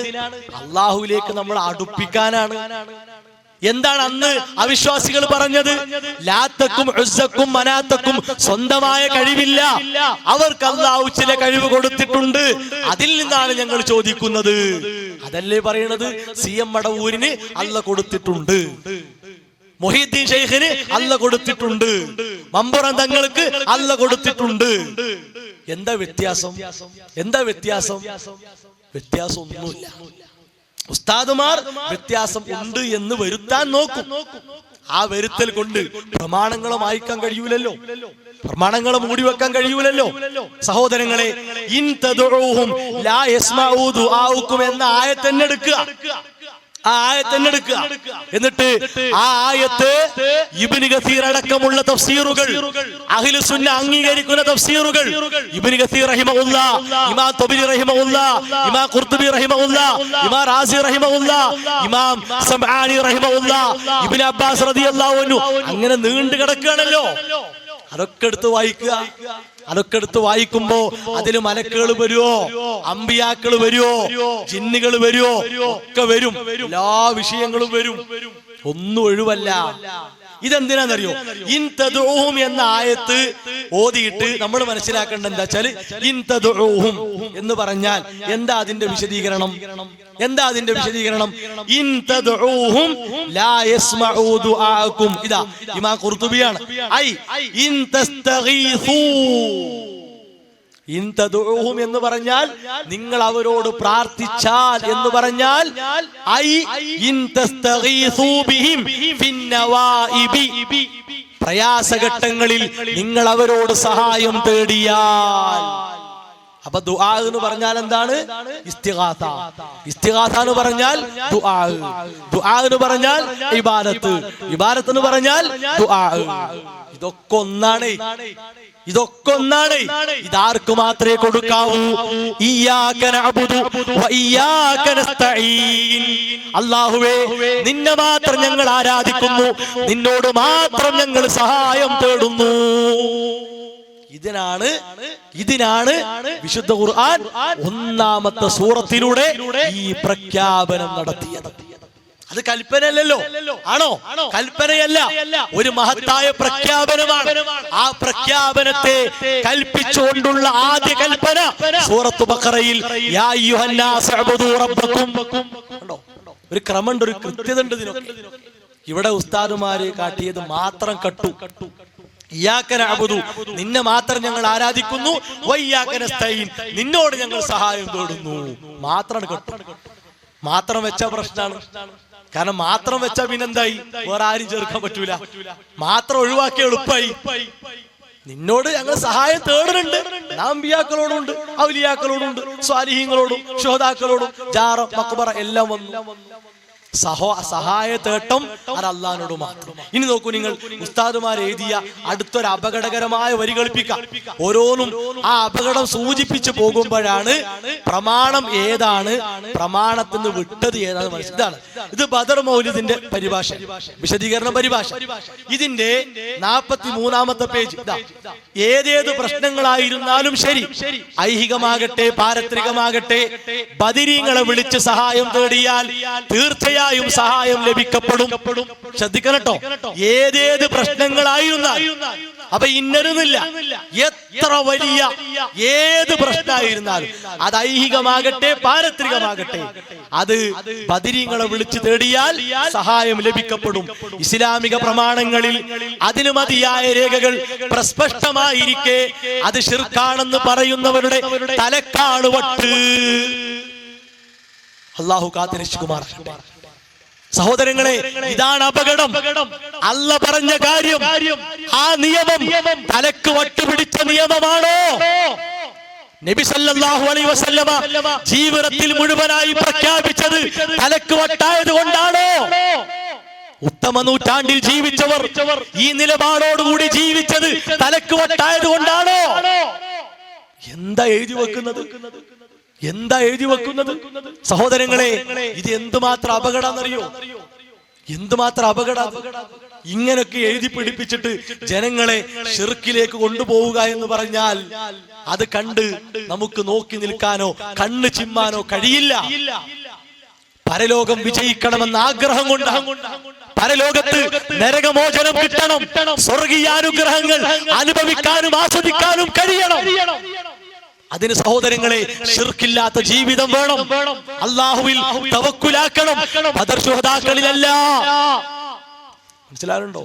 ബദർ ശോതാക്കൾ പങ്കെടുത്ത ആ അസ്ഹാബിന്റെ പേര് നല്ല വർണ്ണക്കടലാസിൽ പതിച്ച് ചുമരിൽ കെട്ടിയിട്ടാൽ അത് വീടിന് കാവലാണ്, വാഹനത്തിന് കാവലാണ്, കടക്ക് കാവലാണ് എന്ന വിചാരം സഹോദരങ്ങളെ ശിർക്കാണ്, അന്ധവിശ്വാസമാണ്. അത് പാടില്ല. ആ ബദറിലേക്ക് നബി സല്ലല്ലാഹു അലൈഹി വസല്ലം എങ്ങനെയായിരുന്നു?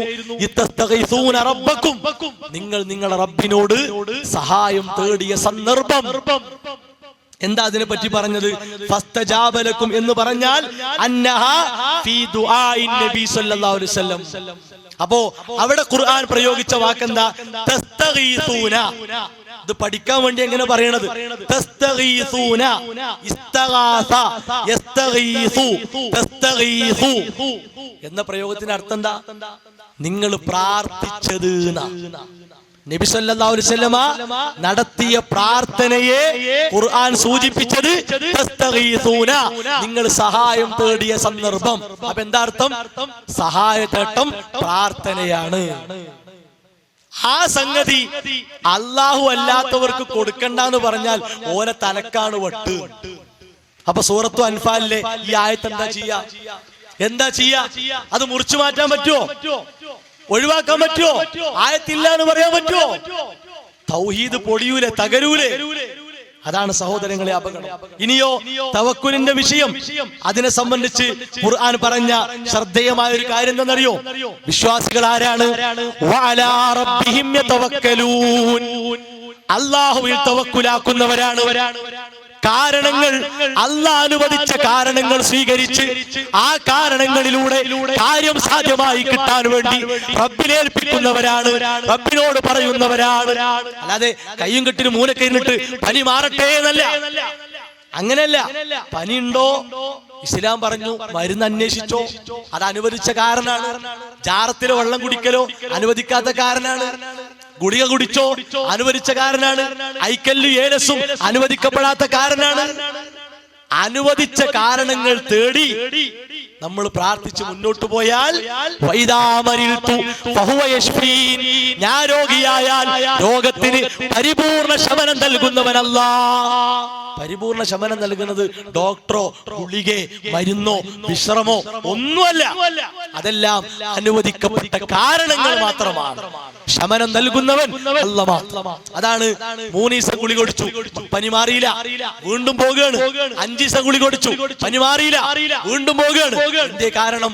നമുക്ക് അല്ലാഹുവിന്റെ വിധി പ്രകാരം ഉണ്ടായ പനി മാറാൻ 3, 5, 8, 10 ദിവസം പോരാ, 1 മാസം വേണം. കൊറോണ പോകാൻ എത്ര എടുത്തു? 2 കൊല്ലം എടുത്തില്ലേ? എന്തേ ഗുളികമ പോവായിരുന്നു? എന്തേ അത് മരുന്നുകൊണ്ട് പോകാതിരുന്നു? അല്ലാഹ് കണക്കാക്കിയിട്ടില്ല. അതിനൊരാശ്വാസം തരണമെങ്കിൽ അല്ലാഹ് കണക്കാക്കണം. ഇവിടെ നോക്കൂ നിങ്ങൾ, വഅലാ റബ്ബിഹിം യതവക്കലൂൻ എന്ന ആയത്തിനെ പറ്റി ഇബ്നു കസീർ റഹിമഹുല്ലാഹ് പറഞ്ഞത് എന്താ അറിയോ? ലാ യർജൂന സിവാഹു, അല്ലാഹുക്ക് പുറമെ ആരെയും പ്രതീക്ഷിക്കുന്നില്ല. വലാ യഖ്സുദൂന ഇല്ലാ ഇയ്യാഹു, അവനെ മാത്രമല്ലാതെ ലക്ഷ്യം വെക്കുന്നില്ല. വലാ യലൂദൂന ഇല്ലാ ബിജാനിബിഹി, അവങ്കലേക്കല്ലാതെ അഭയം തേടുന്നില്ല. വലാ യത്ലുബൂനൽ ഹവായിജ ഇല്ലാ മിൻഹു, ആവശ്യങ്ങൾ സാധിച്ചു കിട്ടാൻ അവനോടല്ലാതെ തേടുകയില്ല. അന്നഹു, അവനാരാണ്? വയഅലമൂന അന്നഹു മാ ശാഅ കാന, ഉണ്ടാകാൻ പോകുന്ന കാര്യത്തെ പറ്റി അറിയുന്നവനാണ്.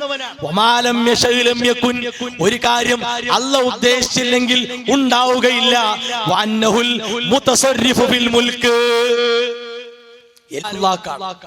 സർവം നിയന്ത്രിക്കുന്നവൻ അല്ലാഹുവാണ്. വഹദഹു ലാ ശരീക ലഹു, അവന് പങ്കുകാരില്ല. അവന് ആ കാര്യങ്ങൾ നിയന്ത്രിക്കുന്നതിൽ യാതൊരു പങ്കുകാരും ഇല്ല. ഉസ്താദുമാരെ അവസാനത്തേത് അവിടെ ലോകം നിയന്ത്രിക്കുന്നത് ആരാണ്? CM മടവൂർ. അവിടേക്കെത്തി. എന്തേ കാരണം? കൊടുത്ത കഴിവാണ്. കൊടുത്ത കഴിവാകുമ്പോ എന്തും നടക്കുമല്ലോ, ഇന്നരുന്നില്ലല്ലോ, എന്തും നടക്കും. അതുകൊണ്ടാണ് മൊഹീദ്ദീൻ ശൈഖ് റഹിമഹുല്ലയുടെ പേരിൽ ഉണ്ടാക്കപ്പെട്ട ഒരുപാട് കളവുകൾ, വളരെ വളരെ വലിയ അവിശ്വാസങ്ങൾ, അന്ധവിശ്വാസങ്ങൾ നിറക്കപ്പെട്ട ഒന്നാണ് മൊഹീദ്ദീൻ മാല എന്ന് പറഞ്ഞ ഈ കൃതി. മൊഹീദ്ദീൻ മാല അത് മൊഹീദ്ദീൻ ശൈഖ് റഹിമഹുല്ലാഹ് എഴുതിയതല്ല. അദ്ദേഹം പറഞ്ഞതോ പാടിയതോ വിശ്വസിച്ചതോ അല്ല. അദ്ദേഹത്തിന്റെ പേരിൽ ഉണ്ടാക്കപ്പെട്ട സംഗതിയാണ്. കൊടുത്ത കഴിവ് നായപ്പോ എന്താ ഉണ്ടായത്? കൊടുത്ത കഴിവ് നായപ്പോ പിന്നെ പിടുത്തം വിട്ടു. എങ്ങനെ പിടുത്തം വിട്ടു നോക്കുക. ഇതാ, ഭൂമി ഉരുണ്ടപ്പോൾ എൻ കയ്യിലെന്നോവർ, ഭൂമി അതൊക്കെയും ഒരു ചുവടെന്നോവർ. കൊടുത്ത കഴിവാണ്. ഭൂമി ഉരുണ്ട പോലെ ഷെയ്ഖിന്റെ കയ്യിലാണ്. അപ്പൊ ചോദിക്കാൻ പാടില്ല ഷെയ്ഖ് എവിടെ ഉണ്ടാകുക? ഭൂമി ഉരുണ്ടുകാണ്ട് ഷെയ്ഖിന്റെ കയ്യിലാണെങ്കിൽ മൂപ്പർ എവിടെ നിൽക്കുക? എന്താ സഹോദരങ്ങളെ, ഭൂമി ഒരു ചാൺ, ഒറ്റ ചാൺ, എല്ലാം കഴിയും. പിന്നെയോ കഅബാനെ ചുറ്റുവാൻ കുതുബാണോരെല്ലാരും കഅബൻ തവാഫന്നെ താൻ ചെയ്യുമെന്നോവർ. കഅബ ഇങ്ങോട്ട് തവാഫ് ചെയ്യാം. എന്താ സഹോദരങ്ങളെ, അങ്ങനെ ഒന്നുണ്ടെങ്കിൽ അത് നബി സല്ലല്ലാഹു അലൈഹി വസല്ലമക്ക് സാധിച്ചു കിട്ടൂലേ? റസൂലുള്ളാഹി സ്വല്ലല്ലാഹു അലൈഹി വസല്ലമ തന്റെ അവസാന നാളുകളിൽ എത്ര പ്രയാസങ്ങൾ സഹിച്ചുകൊണ്ടാണ് ഹജ്ജ് കർമ്മം പൂർത്തിയാക്കിയത്. ആ പ്രയാസങ്ങൾക്ക് ഒരു എളുപ്പമായി ആശ്വാസമായി ആ കഅബ നബി സല്ലല്ലാഹു അലൈഹി വസല്ലമയുടെ അടുത്ത് വന്ന് തവാഫ് ചെയ്യൂലേ? അവിടുന്നല്ലേ അഷ്റഫുൽ ഖൽഖ്. അങ്ങനെ ഒരു അത്ഭുതം ലോകത്തുണ്ടായിട്ടുണ്ടോ? ഇല്ല. പക്ഷേ മുഹീദ്ദീൻ ശൈഖ്, റിഫായി ശൈഖ് ഒക്കെ ചെല്ലുമ്പോഴേക്ക് അവിടെ നോളി, ഞാൻ അങ്ങോട്ട് വരാം. കഅബ ഇങ്ങനെ വന്നിട്ട് ഓലങ്ങനെ തവാഫ് ചെയ്യാം. അപ്പോ അവിടെ ചോദിക്കുക എന്താ അറിയോ? കഅബനെ തവാഫ് ചെയ്താലേ ഹജ്ജ് ആകുള്ളൂ. കഅബനെ തവാഫ് ചെയ്താലേ ഹജ്ജ് ഉംറ ആകുള്ളൂ. കഅബ ഇങ്ങോട്ട് തവാഫ് ചെയ്താ അതേതാ ഏത് വകുപ്പിലെ വിടുക? കഅബ ഇങ്ങോട്ട് തവാഫ് ചെയ്യാം. അപ്പൊ അത് ഹജ്ജും അല്ല ഉംറയല്ല. എന്താണ്? ഇതാണ് അവസ്ഥ. റിഫായി ശൈഖ് മുടി പിന്നെ തുട്ടും മുടിയൊക്കെ ആയിട്ട് ചെന്നു. ചണ്ടിയും മദ്ദളൊക്കെ കൊട്ടിങ്ങാണ്ട് കഅബത്തേക്ക് വന്നു. അപ്പോ അവിടുന്ന് പറഞ്ഞു, ഈ ഏർപ്പാട് ഇവിടെ പറ്റൂല, ഈ ഏർപ്പാട് ഇവിടെ പറ്റൂല. അപ്പോ മൂപ്പർക്ക് ദേഷ്യപ്പെട്ടു. എന്നാ അങ്ങനെയാണെങ്കിൽ ഒന്ന് കാണണല്ലോ. അപ്പൊ ഉടനെ ഓർഡർ, റിഫായി അടങ്ങ്, അവിടെ നിന്നോ, കഅബ അങ്ങോട്ട് വന്ന് തവാഫ് ചെയ്യുന്നു. എന്താണ് ഇതെങ്ങനെ ഉണ്ടായി? കൊടുത്ത കഴിവ് എന്ന ഒരു സംഗതി പടച്ചുണ്ടാക്കി. അതുണ്ടാക്കിയപ്പോ ഇതൊക്കെ വന്നു. ഇനി നോക്കൂ നിങ്ങൾ, എല്ലായിലും മേലെ അർശിങ്കൽ ചെന്നോവർ, എന്റെ കണ്ണ് ഫോളും ലൗഹീലതെന്നോവർ. മുഹീദ്ദീൻ ശൈഖ് അർശിന്റെ അവിടേക്കെത്തി. എന്നിട്ടോ അദ്ദേഹത്തിന്റെ കണ്ണ് മുഴുവൻ സമയം ലൗഹിൽ മഹ്ഫൂദിലാണ്. സഹോദരങ്ങളെ, ഇങ്ങനത്തെ കുറെ അന്ധവിശ്വാസങ്ങളാണ് ഈ മാലയിലുള്ളത്. അത് മാത്രല്ല, കുത്തുബിയത്ത്, കൊടുത്ത കഴിവിന്റെ അപകടം എന്താ അറിയോ? കുത്തുബിയത്ത് എവിടെത്തി? കുത്തുബിയത്തിലോ വമയ്യുനാദിസ്മി അൽഫം ബിഖൽവതിഹി അസ്മം ബിഹിമ്മതിഹി സുർമൽ അഫ്വതിഹി. വിളിച്ചോ 1000 വട്ടം എന്റെ പേര്, യാ ശൈഖ് യാ മുഹയ്യദ്ദീൻ അബ്ദുൽ ഖാദിർ ജീലാനി. 1000 വട്ടം വിളിക്കേണ്ട താമസം, ആദാ ഉത്തരം. 1000 വട്ടം. ഖുർആനിലെ ഒറ്റ ആയത്തില്ലട്ടോ, ഒറ്റ ആയത്തിൽ എന്ത് എന്നെ 1000 വട്ടങ്ങൾ വിളിച്ചോളിന്ന് ഒരൊറ്റ ആയത്തിലില്ല. മനസ്സിലാവുണ്ടോ? അങ്ങനത്തെ ഒരു പ്രയാസപ്പെടുത്തല് അള്ളാഹു നമ്മളെ പ്രയാസപ്പെടുത്തിയിട്ടില്ല. എന്തേ പറഞ്ഞതറിയോ? അല്ലാഹ് എന്ന് വിളിച്ചോ, അവിദുർ റഹ്മാൻ, റഹ്മാൻ എന്ന് വിളിച്ചോ. ഏത് വിളിച്ചാലും അതെന്റെ പേരാണ്, അതിന്റെ പേരാണ്. വലില്ലാഹിൽ അസ്മാഉൽ ഹുസ്ന ഫദ്ഊഹു ബിഹാ. എനിക്ക് ഉത്തമ ഉത്കൃഷ്ട നാമങ്ങളുണ്ട്, അതുകൊണ്ട് പ്രാർത്ഥിച്ചോ.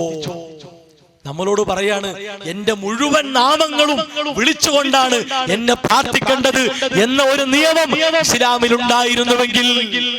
അങ്ങനെ ഒരു നിയമമുണ്ടോ? ഇല്ല.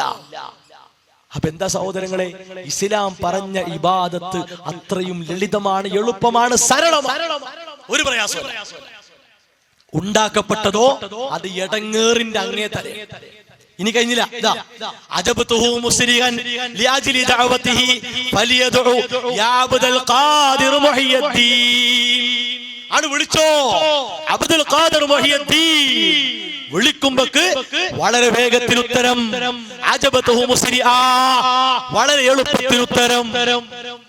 ഖുർആൻ പറഞ്ഞറിയോ?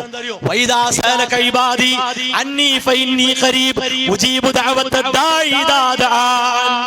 പ്രവാചകരെ, എന്റെ അടിമകളോട് പറയുക, അവരെ വിളിക്ക് ഉത്തരം നൽകാൻ ഞാനിതാ സമീപസ്ഥനായി ഉണ്ട്. ഏതാ വേണ്ടത്? അല്ലാഹ് പറയുന്നു എന്റെ അടിമകളെ എന്നെ വിളിച്ചോളൂ. ഉസ്താദുമാര് പറയുന്നു 1000 വട്ടം മുഹീദ്ദീൻ ശൈഖിനെ വിളിച്ചോളൂ. ഒരു സംശയവുമില്ല, അല്ലാഹനെ വിളിക്കുക എന്നതിലപ്പുറം വേറൊന്നുമില്ല. അത് മാത്രമുള്ളൂ. ഇനി എന്താണെന്നറിയോ?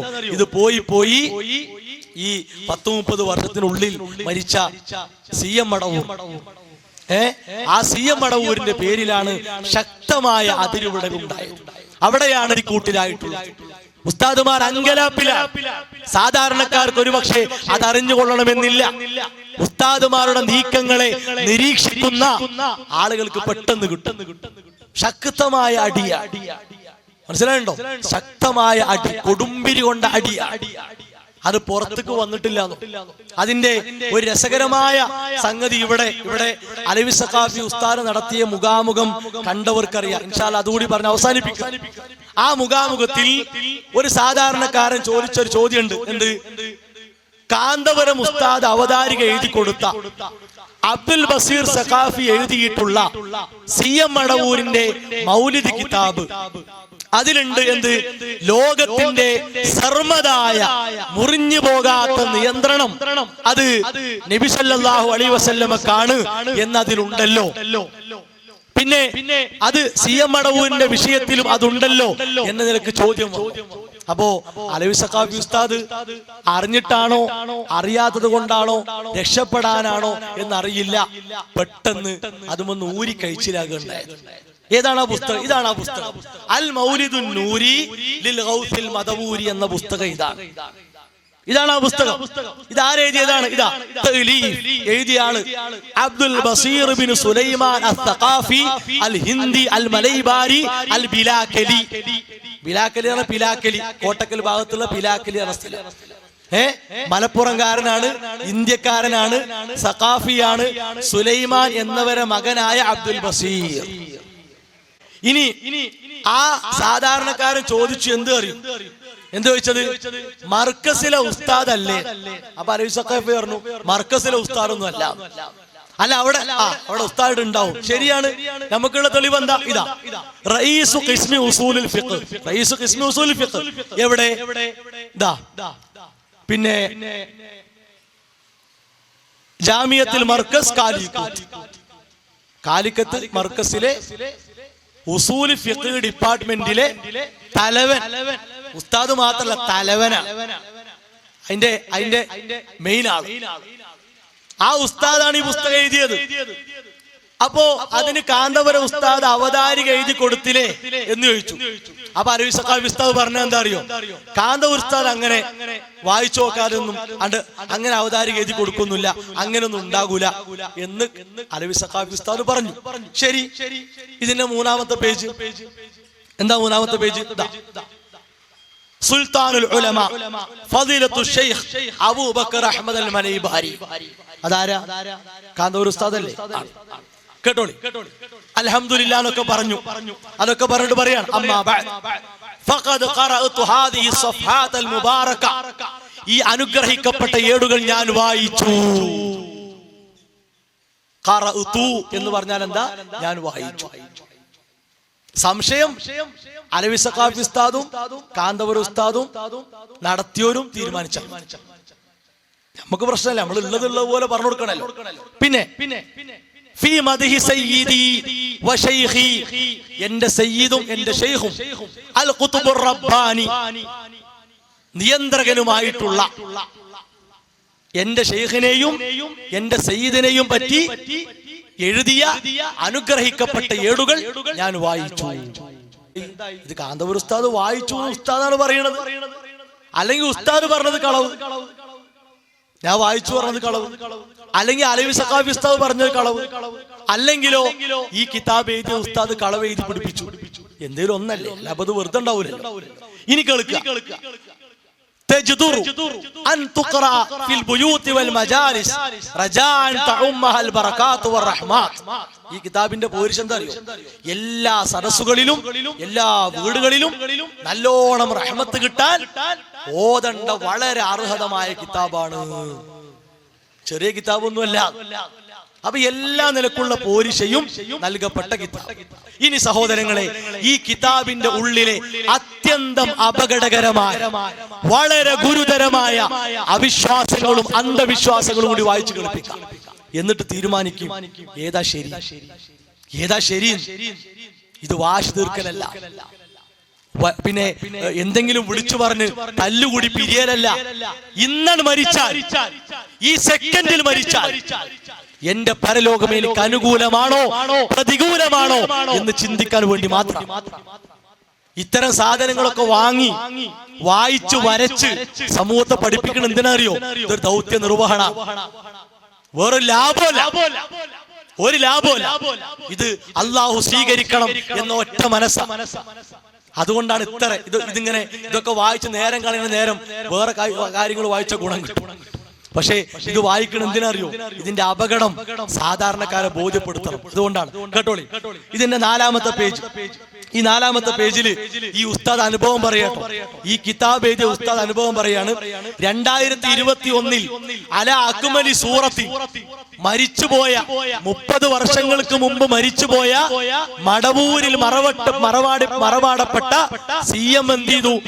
യഥാർത്ഥ രൂപത്തിൽ വന്നു. ഖദ് അതാദാരി, എന്റെ വീട്ടിലെത്തി.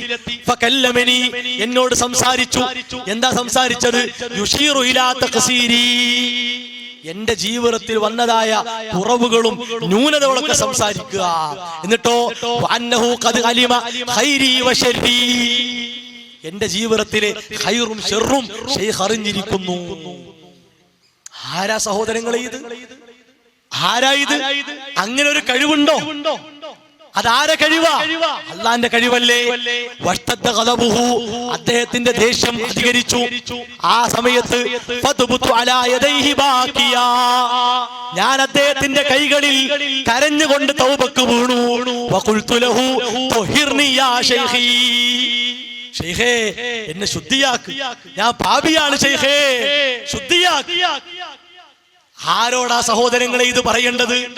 നമ്മുടെ മനസ്സിനെ സംസ്കരിക്കാൻ, നമ്മുടെ ജീവിതത്തിലെ ഖൈറും ശർറും അറിയാൻ കഴിവുള്ളവനാരാണ്? അൽ ഈമാനു ബിൽ ഖദരി ഖൈരിഹി വശർരിഹി. എന്തിനാ നമ്മൾ പഠിച്ചത്? എന്തിനാ പഠിച്ചത്? ഖുൽ, പ്രവാചകരെ പറയുക, ഇന്നി ലാ അംലികു ലക്കും ദർറൻ വലാ നഫഅ വലാ റശദാ. പ്രവാചകരെ അവരോട് പറയണം, ഞാൻ നിങ്ങൾക്ക് ഒരു ഖൈറോ ശർറോ, ഒരു ഗുണമോ ദോഷമോ അധീനപ്പെടുത്തുകയില്ല, ഗുണപ്പെടുത്തുകയില്ല. നബി സല്ലല്ലാഹു അലൈഹി വസല്ലമക്ക് പോലും ആ കഴിവില്ലാന്ന് അവിടുന്ന് പ്രഖ്യാപിക്കുക. ഉസ്താദുമാര് പറയാ, ഗൈബ് അറിൻ, അദർശറിൻ. ഖുർആൻ പറയാ, ലാ അലമുൽ ഗൈബ, എനിക്ക് അദൃശ്യമറിയില്ല. നബി സല്ലല്ലാഹു അലൈഹി വസല്ലം ഗൈബ് അറിയുമെങ്കിൽ സഹോദരങ്ങളെ എന്തൊക്കെ പ്രശ്നങ്ങൾ പരിഹരിക്കപ്പെടും. ജൂതൻ അവിടുന്ന് വിഷം കൊടുത്തില്ലേ? ചിന്തിക്കും, ജൂതൻ വിഷം കൊടുത്തു. അവിടുന്ന് കഴിച്ച ഭക്ഷണത്തിൽ വിഷമുണ്ടായിരുന്നെങ്കിൽ, അദൃശ്യമറിയുമെങ്കിൽ എന്തുകൊണ്ടറിഞ്ഞില്ല? ചോദിക്കണ്ടേ? ആയിഷ റളിയല്ലാഹു അൻഹയുടെ പേരിൽ കപടന്മാർ കള്ളത്തരം പ്രചരിപ്പിച്ചു. നബി സല്ലല്ലാഹു അലൈഹി വസല്ലമ പോലും സംശയിച്ചു പോയി. അദൃശ്യമറിയുമെങ്കിൽ എന്റെ ഭാര്യ, എന്റെ പത്നി നിരപരാധിയാണ്. കപടന്മാരെ, നിങ്ങൾ കളവാണ് പ്രചരിപ്പിക്കുന്നത്. സ്വഹാബികളെ, ഇവരെ തിരിച്ചറിയൂ. എന്തുകൊണ്ട് റസൂലുള്ളാഹി സ്വല്ലല്ലാഹു അലൈഹി വസല്ലം അറിയാതെ പോയത്? അദൃശ്യം അറിയൂല, അല്ലാഹുക്ക് മാത്രം അറിയുന്ന കാര്യമാണ്. അറിയൂല. പിന്നെയോ ഉമർ റളിയല്ലാഹു അൻഹു അദൃശ്യം അറിയുന്നതാണ്. യാ സാരിയ അൽ ജബൽ, ഓ സാരിയ പർവ്വതം എന്ന് വിളിച്ചില്ലേ? അങ്ങനെ ഉണ്ടെങ്കിൽ നിസ്കരിക്കാൻ എന്ന ഉമർ റളിയല്ലാഹുവിന്റെ പിന്നില് കുത്താൻ വേണ്ടി ഒരുത്തൻ നിൽക്കുന്നുണ്ടല്ലോ, അല്ലേ? നിസ്കാരത്തിലെ ഉമറിനെ വീഴ്ത്താൻ കഴിയുന്ന ആ കള്ളൻ അറിയാ, ആ ജൂതൻ അറിയാ. തക്കം പാർത്ത് വന്നില്ലേ? എന്തേ ഉമർ റളിയല്ലാഹു അൻഹു കയ്യാണ് പിടിച്ചില്ല? ആ കുത്തല്ലടാ, നിക്ക്, ഇജ്ജ് പിന്നിലുള്ള എനിക്കറിയാ, എന്തേ പറഞ്ഞില്ല? ഉമർ റളിയല്ലാഹു അൻഹു കുത്തു കൊണ്ടതുപോലും അറിഞ്ഞില്ല. അത്രത്തോളം ഭക്തിയോടുകൂടി നിസ്കരിക്കുക. അപ്പൊ അങ്ങനത്തെ ശിർക്ക് പ്രസംഗിച്ച ആളുകളെ പറ്റിക്കരുത് ഉസ്താദുമാരെ. അതാണ്, അത് വളരെ സ്നേഹത്തോടെ പറയാം. ഇനി എന്താ അറിയോ, ഇനി ഈ കിതാബുകളിൽ കേട്ടു, ഈ കിതാബിൽ എന്താ നോക്കുക, ഫൈനൽ ഗൗസൽ മദഊരി, സഹായിയായ മടവൂർ ശൈഖ് റഊഫാണ് റഹീമാണ്, ബിമുഹിബ്ബിഹി വമുദ്ദാഹിഹി, അയാളെ സ്നേഹിക്കുന്ന അയാളെ പ്രശംസിക്കുന്നവർക്ക് ഐനമാ കാനൂ, എവിടെയാണെങ്കിലും മടവൂർ ശൈഖ് റഊഫാണ് റഹീമാണ്. സഹോദരങ്ങളെ, അതാരെ പ്രത്യേകതയാണ്? എവിടെയായിരുന്നാലും സ്നേഹം കൊടുക്കാൻ, തൃപ്തി കൊടുക്കാൻ, കാരുണ്യം കൊടുക്കാൻ റഊഫും റഹീമുമായ ആരാണ്? അല്ലാഹ് മാത്രം, ആരുമില്ല. റസൂലുള്ളാഹി സ്വല്ലല്ലാഹു അലൈഹി വസല്ലമയെ പറ്റി ഖുർആനിൽ റഊഫ് റഹീം എന്ന് പറഞ്ഞു. ആ നബി സല്ലല്ലാഹു അലൈഹി വസല്ലമക്ക് പോലും എവിടെയായിരുന്നാലും ഞാൻ നിങ്ങൾക്ക് റഊഫാണ് റഹീമാണ് എന്ന് പറയാനുള്ള ധൈര്യം ഉണ്ടായിട്ടില്ല. മനസ്സിലായോ? എന്തേ? അല്ലാഹു സുബ്ഹാനഹു വ തആല അല്ലാഹുവിന്റെ നാമങ്ങളിൽപ്പെട്ട റഊഫും റഹീമും നബി സല്ലല്ലാഹു അലൈഹി വസല്ലമക്ക് കൊടുത്തത് ആ അർത്ഥത്തിലല്ല. അതാ പ്രശ്നം. ഇനിയോ കഴിഞ്ഞില്ല, സമീഉം, സമീആണ്, അവർ പറയുന്ന എല്ലാം കേൾക്കുന്നു, അലീമുൻ ബിമാ ഫീ ഖുലൂബിഹിം ദാനൗ ഔ ബാനു, അടുത്താണെങ്കിലും അകലെയാണെങ്കിലും ഹൃദയത്തിലുള്ളതറിയാനും പറയുന്നത് കേൾക്കാനും കഴിവാർക്കുണ്ടത്രേ. ആർക്കുണ്ടത്രേ? ശൈഖ് മടവൂരിനുണ്ട്. ഈ കിതാബിലുള്ളതാണ്.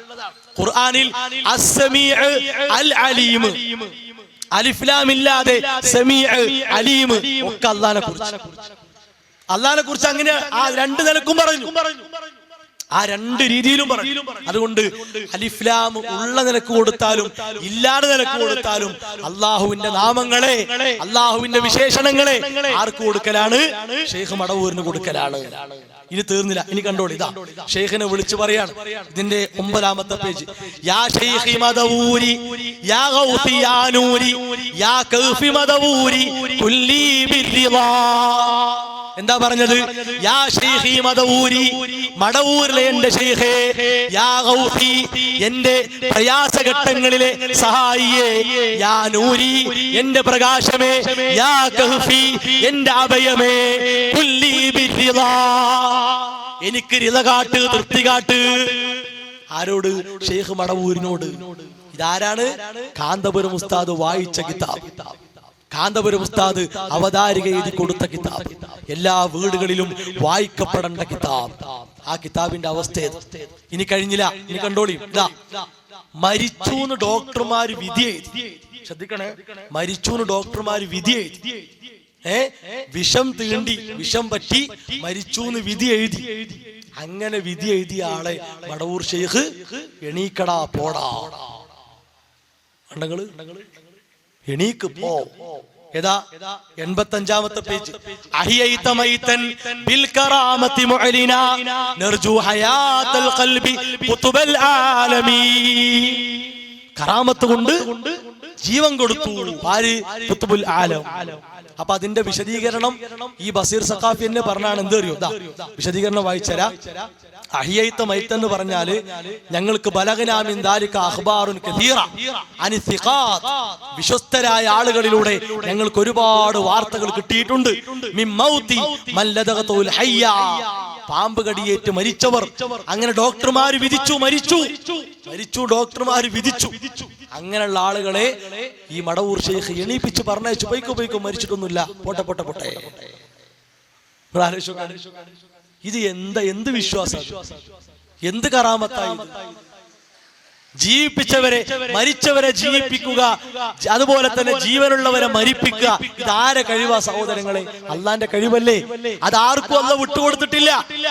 ഈസാ നബി അലൈഹിസ്സലാമക്ക് മുഅ്ജിസത്തായി അല്ലാഹു കൊടുത്തു. അല്ലാഹു കൊടുക്കുക എന്ന് പറഞ്ഞാൽ എന്താ? ഈസാ നബി ആഗ്രഹിക്കുമ്പോ എങ്ങനെ എണീപ്പിക്കല? അല്ല, ആവശ്യമാകുമ്പോ അല്ലാഹ് ഈസാ നബി അലൈഹിസ്സലാമയിലൂടെ ബിഇദ്നി, എന്റെ അനുമതി പ്രകാരം നടപ്പിലാക്കും. ഇനി നമുക്ക് ഇങ്ങനെ വിശ്വസിക്കുക, ഈസാ നബി അലൈഹിസ്സലാം മരിച്ചിട്ടില്ലല്ലോ, അള്ളാഹുലേക്ക് ഉയർത്തപ്പെട്ടു എന്നല്ലേ? എന്നാ എന്ത് സുഖ, നമ്മളെ ബാപ്പ മരിച്ചു കിടക്കുമ്പോ യാ ഈസാ നബി, എന്റെ പ്രിയപ്പെട്ട ബാപ്പ മരിച്ചു, അങ്ങ് ഇപ്പോഴും ഹയാത്തിലുണ്ടല്ലോ, ഒന്ന് ജീവൻ കൊടുക്കൂ ഈസാ നബി. ആരെങ്കിലും പറയുന്നുണ്ടോ? നമ്മളെ ബാപ്പി ഇമ്മി മരിച്ച് നമ്മൾ എന്തിനാ കരയണു? ഭാര്യ മരിച്ച ഭർത്താവ് എന്തിനാ കരയണു? ഭർത്താവ് മരിച്ച ഭാര്യ എന്തിനാ കരയണു? ഈസാ നബി ഹയാത്തിലുണ്ട്, അവിടെ വിളിക്കുക, ഈസാ നബിയേ. എന്തിനാ ഈ സങ്കടപ്പെടലും ഈ കരച്ചിലും ഒക്കെ? അങ്ങനൊന്നുമില്ല. മരിക്കാൻ സമയത്ത് മരിച്ചു പോണം, പിന്നെ ആർക്കും കൂടി കൊണ്ടുവരാൻ കഴിയൊന്നുമില്ല. ഇനി കഴിഞ്ഞില്ല, ഇനി അടുത്തെന്താ അറിയോ? എന്തെങ്കിലും ഒരു വസ്തുവിനോട് ഉണ്ടാകുമെന്ന് പറഞ്ഞ അപ്പുണ്ടാവും. ഖുർആൻ 6 സ്ഥലങ്ങളിൽ കുൻ ഫയകൂൻ, അതിലൊന്ന് സൂറത്തു യാസീനാണ്. സൂറത്തു യാസീന്റെ അവസാനത്തിൽ അല്ലാഹുവിന്റെ വിശേഷണമാണ് കുൻ ഫയകൂൻ. ഉണ്ടാകുമെന്ന് പറയുമ്പോഴേക്കും ഉണ്ടാകും. എന്നാ കേട്ടോ, ഇതാ ഇതിലെന്താ? വദുത്തശ്രീഫി മല്ലൗ ഖാല ലി ഷൈഇൻ കുല്ലകാന. എന്തെങ്കിലും ഒരു വസ്തുവിനോട് ഷെയ്ഖ് ഇങ്ങനെ നോക്കിയിട്ട് ഉണ്ടാകും, അത് ഉണ്ടാവും. ഷെയ്ഖിന്റെ പ്രത്യേകത സഹോദരങ്ങളെ, അങ്ങനെ ഒന്ന് ഇസ്ലാം ഒരു ഷെയ്ഖിനുണ്ട് എന്ന് പഠിപ്പിച്ചിട്ടില്ല. ഇനി നോക്കൂ നിങ്ങൾ, ഏറ്റവും വിവാദമായ കാന്തപുരം ഉസ്താദ് സൂറത്തു നാസിആത്തിലെ ആയത്ത് ദുർവ്യാഖ്യാനിച്ച് ഇമാം റാസി റഹിമഹുള്ളയുടെ പേരിൽ ഇല്ലാത്തത് പറഞ്ഞ് CM മടവൂർ ലോകം നിയന്ത്രിക്കുമെന്ന് പ്രഖ്യാപിച്ചു.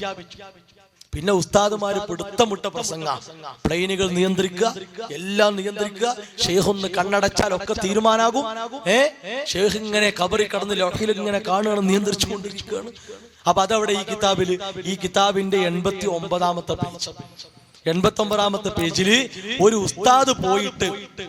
ഉസ്താദ് പോയിട്ട് ഷെയ്ഖിനോട് പറയാണ്, അന അഖൂലു അൻക, ഞാൻ നിങ്ങളെ കുറിച്ച് പറയുന്നു, ഖുത്ബുൽ അഖ്താ, നിങ്ങൾ ലോകം നിയന്ത്രിക്കുന്ന ആളാണ്, വമുദബ്ബിറുൽ ആലം, ലോകം നിയന്ത്രിക്കുന്ന ആളാണ്. അത് കേട്ടപ്പോ അങ്ങനെ ഒരു പണി CM മടവൂരിനെ കൊണ്ട് സാധിക്കൂലെങ്കിൽ എന്താ പറയേണ്ടത്? ഇല്ലട്ടോ, ആ പറഞ്ഞത് ശരിയല്ല, അത് എന്നെ കൊണ്ട് കഴിയണ കാര്യമല്ല എന്നല്ലേ. എന്താ പറഞ്ഞു? ഫഅബാൻ. ശരിയാണ്, നിങ്ങൾ പറഞ്ഞത് വളരെ വ്യക്തമാണ്. ഞാൻ ആരാണ്? മുദബ്ബിറുൽ ആലം. അവസാനിപ്പിച്ചില്ല. ഫൽമദഹു യഖ്സുറു അൻ ബുലൂഇൽ മഖ്സദി. ഇതൊക്കെ ചെറിയ പ്രശംസയാണ്. ഞാൻ ലോകം നിയന്ത്രിക്കുന്ന ആള് മാത്രമൊന്നുമല്ല, അതിന്റെ ഒക്കെ എത്ര അപ്പുറത്താ. കണ്ടോ, ഇതാര് പറഞ്ഞു? ഷെയ്ഖ് മടവൂർ. ഈ ഇത്തരം സംഗതികൾ ഈ കിതാബിൽ ഉണ്ടല്ലോ എന്നാണ് ആ സ്ഥലത്ത് ചോദ്യം വന്നത്. അപ്പൊ അലവി സഖാഫി എന്ത് ചെയ്തു? ഔലാന്നുള്ള വാക്കുമ്പോൾ പിടിച്ചുകാണ്ട് തടി ഊരി. ഉസ്താദെ, അങ്ങനെ ഊരിയിട്ട് കാര്യമല്ല, അങ്ങനെ രക്ഷപ്പെട്ടാൽ, തടി കഴിച്ചിലാക്കിയാൽ തീരുന്നൊരു വിഷയമല്ലത്. അല്ല, ഇത് വലിയ അബദ്ധമാണ്. ഇനി ഈ പുസ്തകത കാന്തപുരം ഉസ്താദ് പേര് നിർദ്ദേശിച്ച പുസ്തകം ഉണ്ടല്ലോ, ഈ പുസ്തകത്തിൽ എന്താ ഉള്ളറിയോ? ഈ പുസ്തകത്തിന്റെ 75ാമത്തെ പേജില് ഇതാ ഷെയ്ഖ് മടവൂർ പ്രഖ്യാപിക്കാണ്, അന ഖുതുബുൽ അഖ്താബി ഹഖൻ ലാ ശക്ക ഫീഹി. ഒരു സംശയവും വേണ്ട, ഞാൻ തന്നെയാണ് ലോകം നിയന്ത്രിക്കുന്ന ആള്. ഇതൊന്നും കളവല്ല, ഇതൊന്നും കളവല്ല, ഇതൊക്കെ ഉള്ളത് പോലെ വായിച്ചു. ഇനി അത് മാത്രല്ല, അവസാനം എന്താ ഉണ്ടായിച്ചാല്, അല്ല കാണും പോലെ കാണും, അല്ല കേൾക്കും പോലെ കേൾക്കും എന്നുവരെ ആരെ കുറിച്ച്? ദസിയ സ്മരണിക. ഇത് പിന്നെ CM മടവൂര് മരിച്ചതിന് ആ സമയത്ത് ഇറക്കിയ സാധനമാണ്. എത്ര കൊല്ലായി നമ്മൾ പറയണു, ഇത് വലിയ അപകടമാണ്. വലം യകുൻ ലഹു കുഫുവൻ അഹദ്, അല്ലാഹ്ക്ക് തുല്യരായ ആരുമില്ല. ലൈസ കമിഥിലിഹി ശൈഉൻ, അല്ലാഹനെ പോലെ ആരുമില്ല.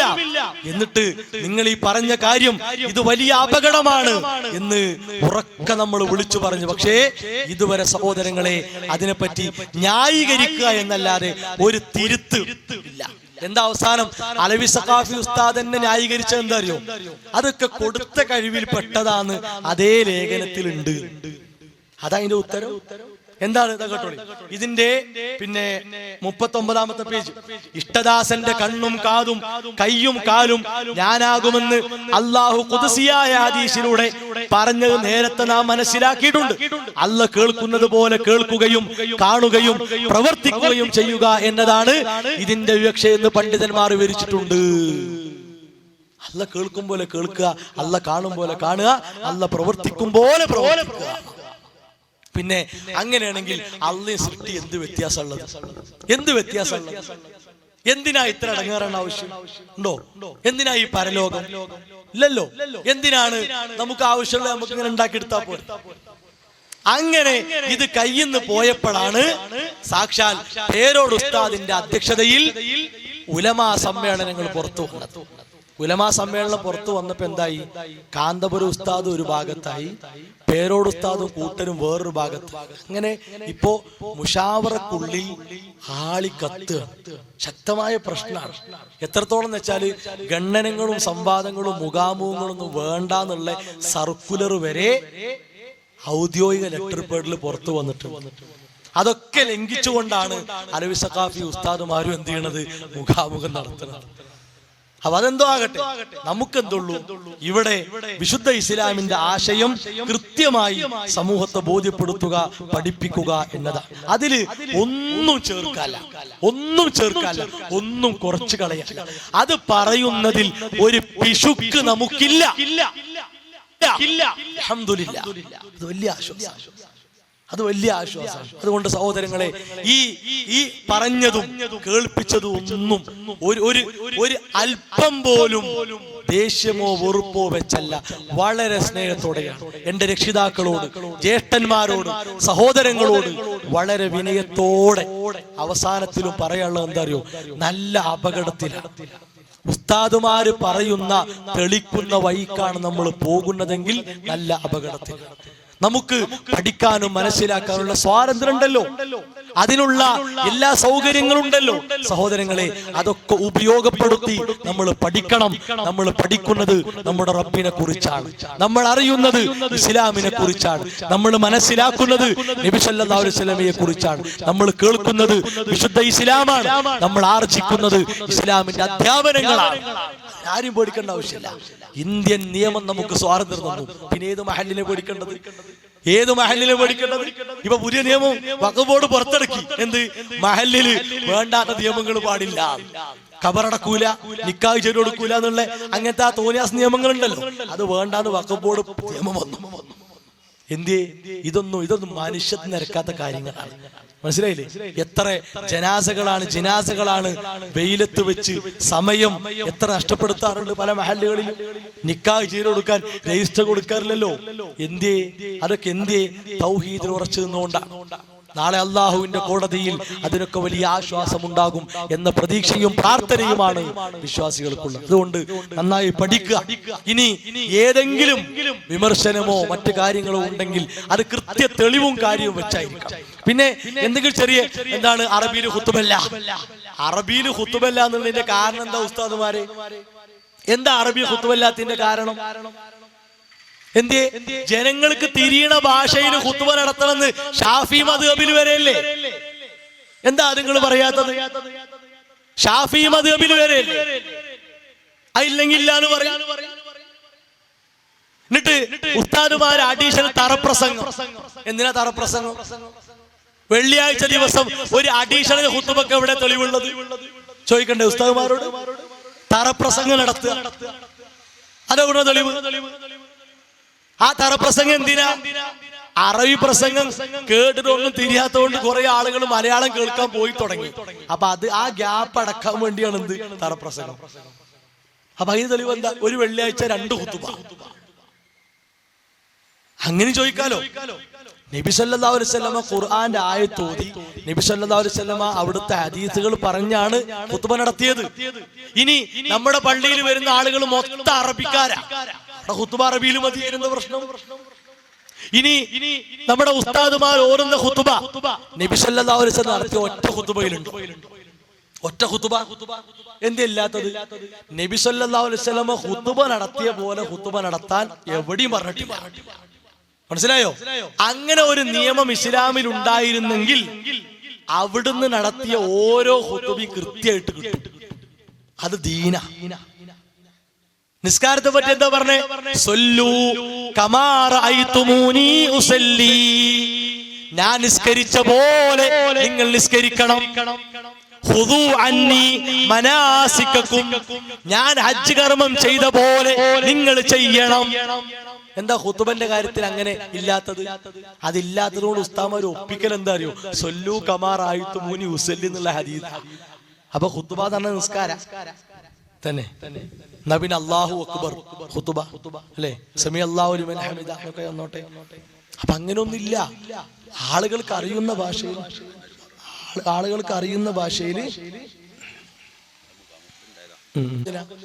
അതിന്റെ ആവശ്യമില്ലല്ലോ.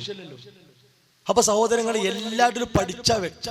ഇനി ഈ മുദബ്ബിറുൽ ആലം പറയുമ്പോൾ ഉസ്താദുമാര് ചെറിയൊരു തിരിപ്പിക്കൽ നടത്തുന്നത് അറിയോ?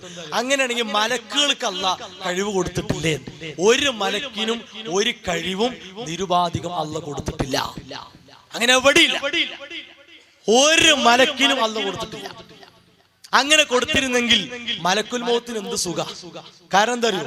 ഒരു നിമിഷം വ്യത്യസ്ത സ്ഥലങ്ങളിൽ, ഇപ്പോ ഈ സെക്കൻഡിൽ ഇവിടെ എവിടെയെങ്കിലും ഒരു മരണം നടക്കുന്നുണ്ടെങ്കിൽ ഒരു 5 മിനിറ്റ് കഴിഞ്ഞ് 10 മിനിറ്റ് കഴിഞ്ഞാൽ പരിസരത്ത് വേറെ മരണം ഉണ്ടാവൂലേ? മലക്കുൽ മൗത്തിന് ആ ഒറ്റ വരവിൽ തന്നെ കുറച്ചേരൂടി കാത്തു നിന്നാണ്ട് കുറച്ചേരം നിന്ന് അടുത്ത റൂഹിനെ പിടിച്ചാണ് പോകാൻ തീരുമാനിച്ച പോലെ. എന്താ അങ്ങനെ ഇല്ലാത്തത്? അങ്ങനെ കൊടുത്തിട്ടില്ല. അല്ലാഹ് അനുമതി കൊടുക്കുന്ന നിമിഷം വന്ന് ഈ കാര്യം ചെയ്തു പോണം. അടുത്ത നിമിഷം വരണം. എന്തിനാ കാഹളത്തിൽ ഊതാൻ വേണ്ടി ഒരു മലക്ക് ഇങ്ങനെ നിൽക്കണം? എന്തിനാ? കൊടുത്ത കഴിവാണെങ്കിൽ എന്താണ് എന്താ ഊതാത്തത്? അതിനൊരു സമയണ്ടേ. ആ സമയത്തുമ്പോ അല്ലാഹ് കൽപ്പനയിടും, അപ്പോഴേ ഊതാൻ പറ്റുള്ളൂ. ജിബ്രീൽ അലൈഹിസ്സലാം എത്ര പ്രയാസപ്പെട്ട ഇങ്ങനെ വന്നു പോകല്ലേ? എന്നാ പിന്നെ കുറേയാണ് സ്വീകരിച്ചിട്ട് ഒറ്റ വരവ് വന്ന് പഠിപ്പിച്ചാൽ പോയാ പോരെ? ഖുർആനൊക്കെ ഒറ്റയടിക്ക് പഠിപ്പിച്ചാൽ പോയാ പോരെ? എന്താ അങ്ങനെ ഇല്ലാത്തത്? ഘട്ടം അല്ലാഹ് പറയുമ്പോ ജിബ്രീൽ അലൈഹിസ്സലാം പോകും. അല്ലാതെ ഓർക്ക് സ്വാതന്ത്ര്യമായിട്ടില്ല. അത് മനുഷ്യരായ നമുക്കും അല്ലാഹു ചില കാര്യങ്ങളൊക്കെ ചെയ്യാനുള്ള ശേഷി തന്നിട്ടില്ലേ? അപ്പൊ അല്ലാഹ് എന്താ പറഞ്ഞത്? ഖുലിഖൽ ഇൻസാനു ദഈഫ. മനുഷ്യനെ വളരെ ദുർബലമായി സൃഷ്ടിക്കപ്പെട്ടു എന്നാണ്. ഞാൻ എന്റെ വീട്ടിലെ രക്ഷിതാവാണ്, എനിക്ക് എല്ലാം ചെയ്യാൻ കഴിയും. എന്താ മനുഷ്യൻ പറയാത്തത്? അങ്ങനത്തെ ഒരു കഴിവില്ലല്ലോ.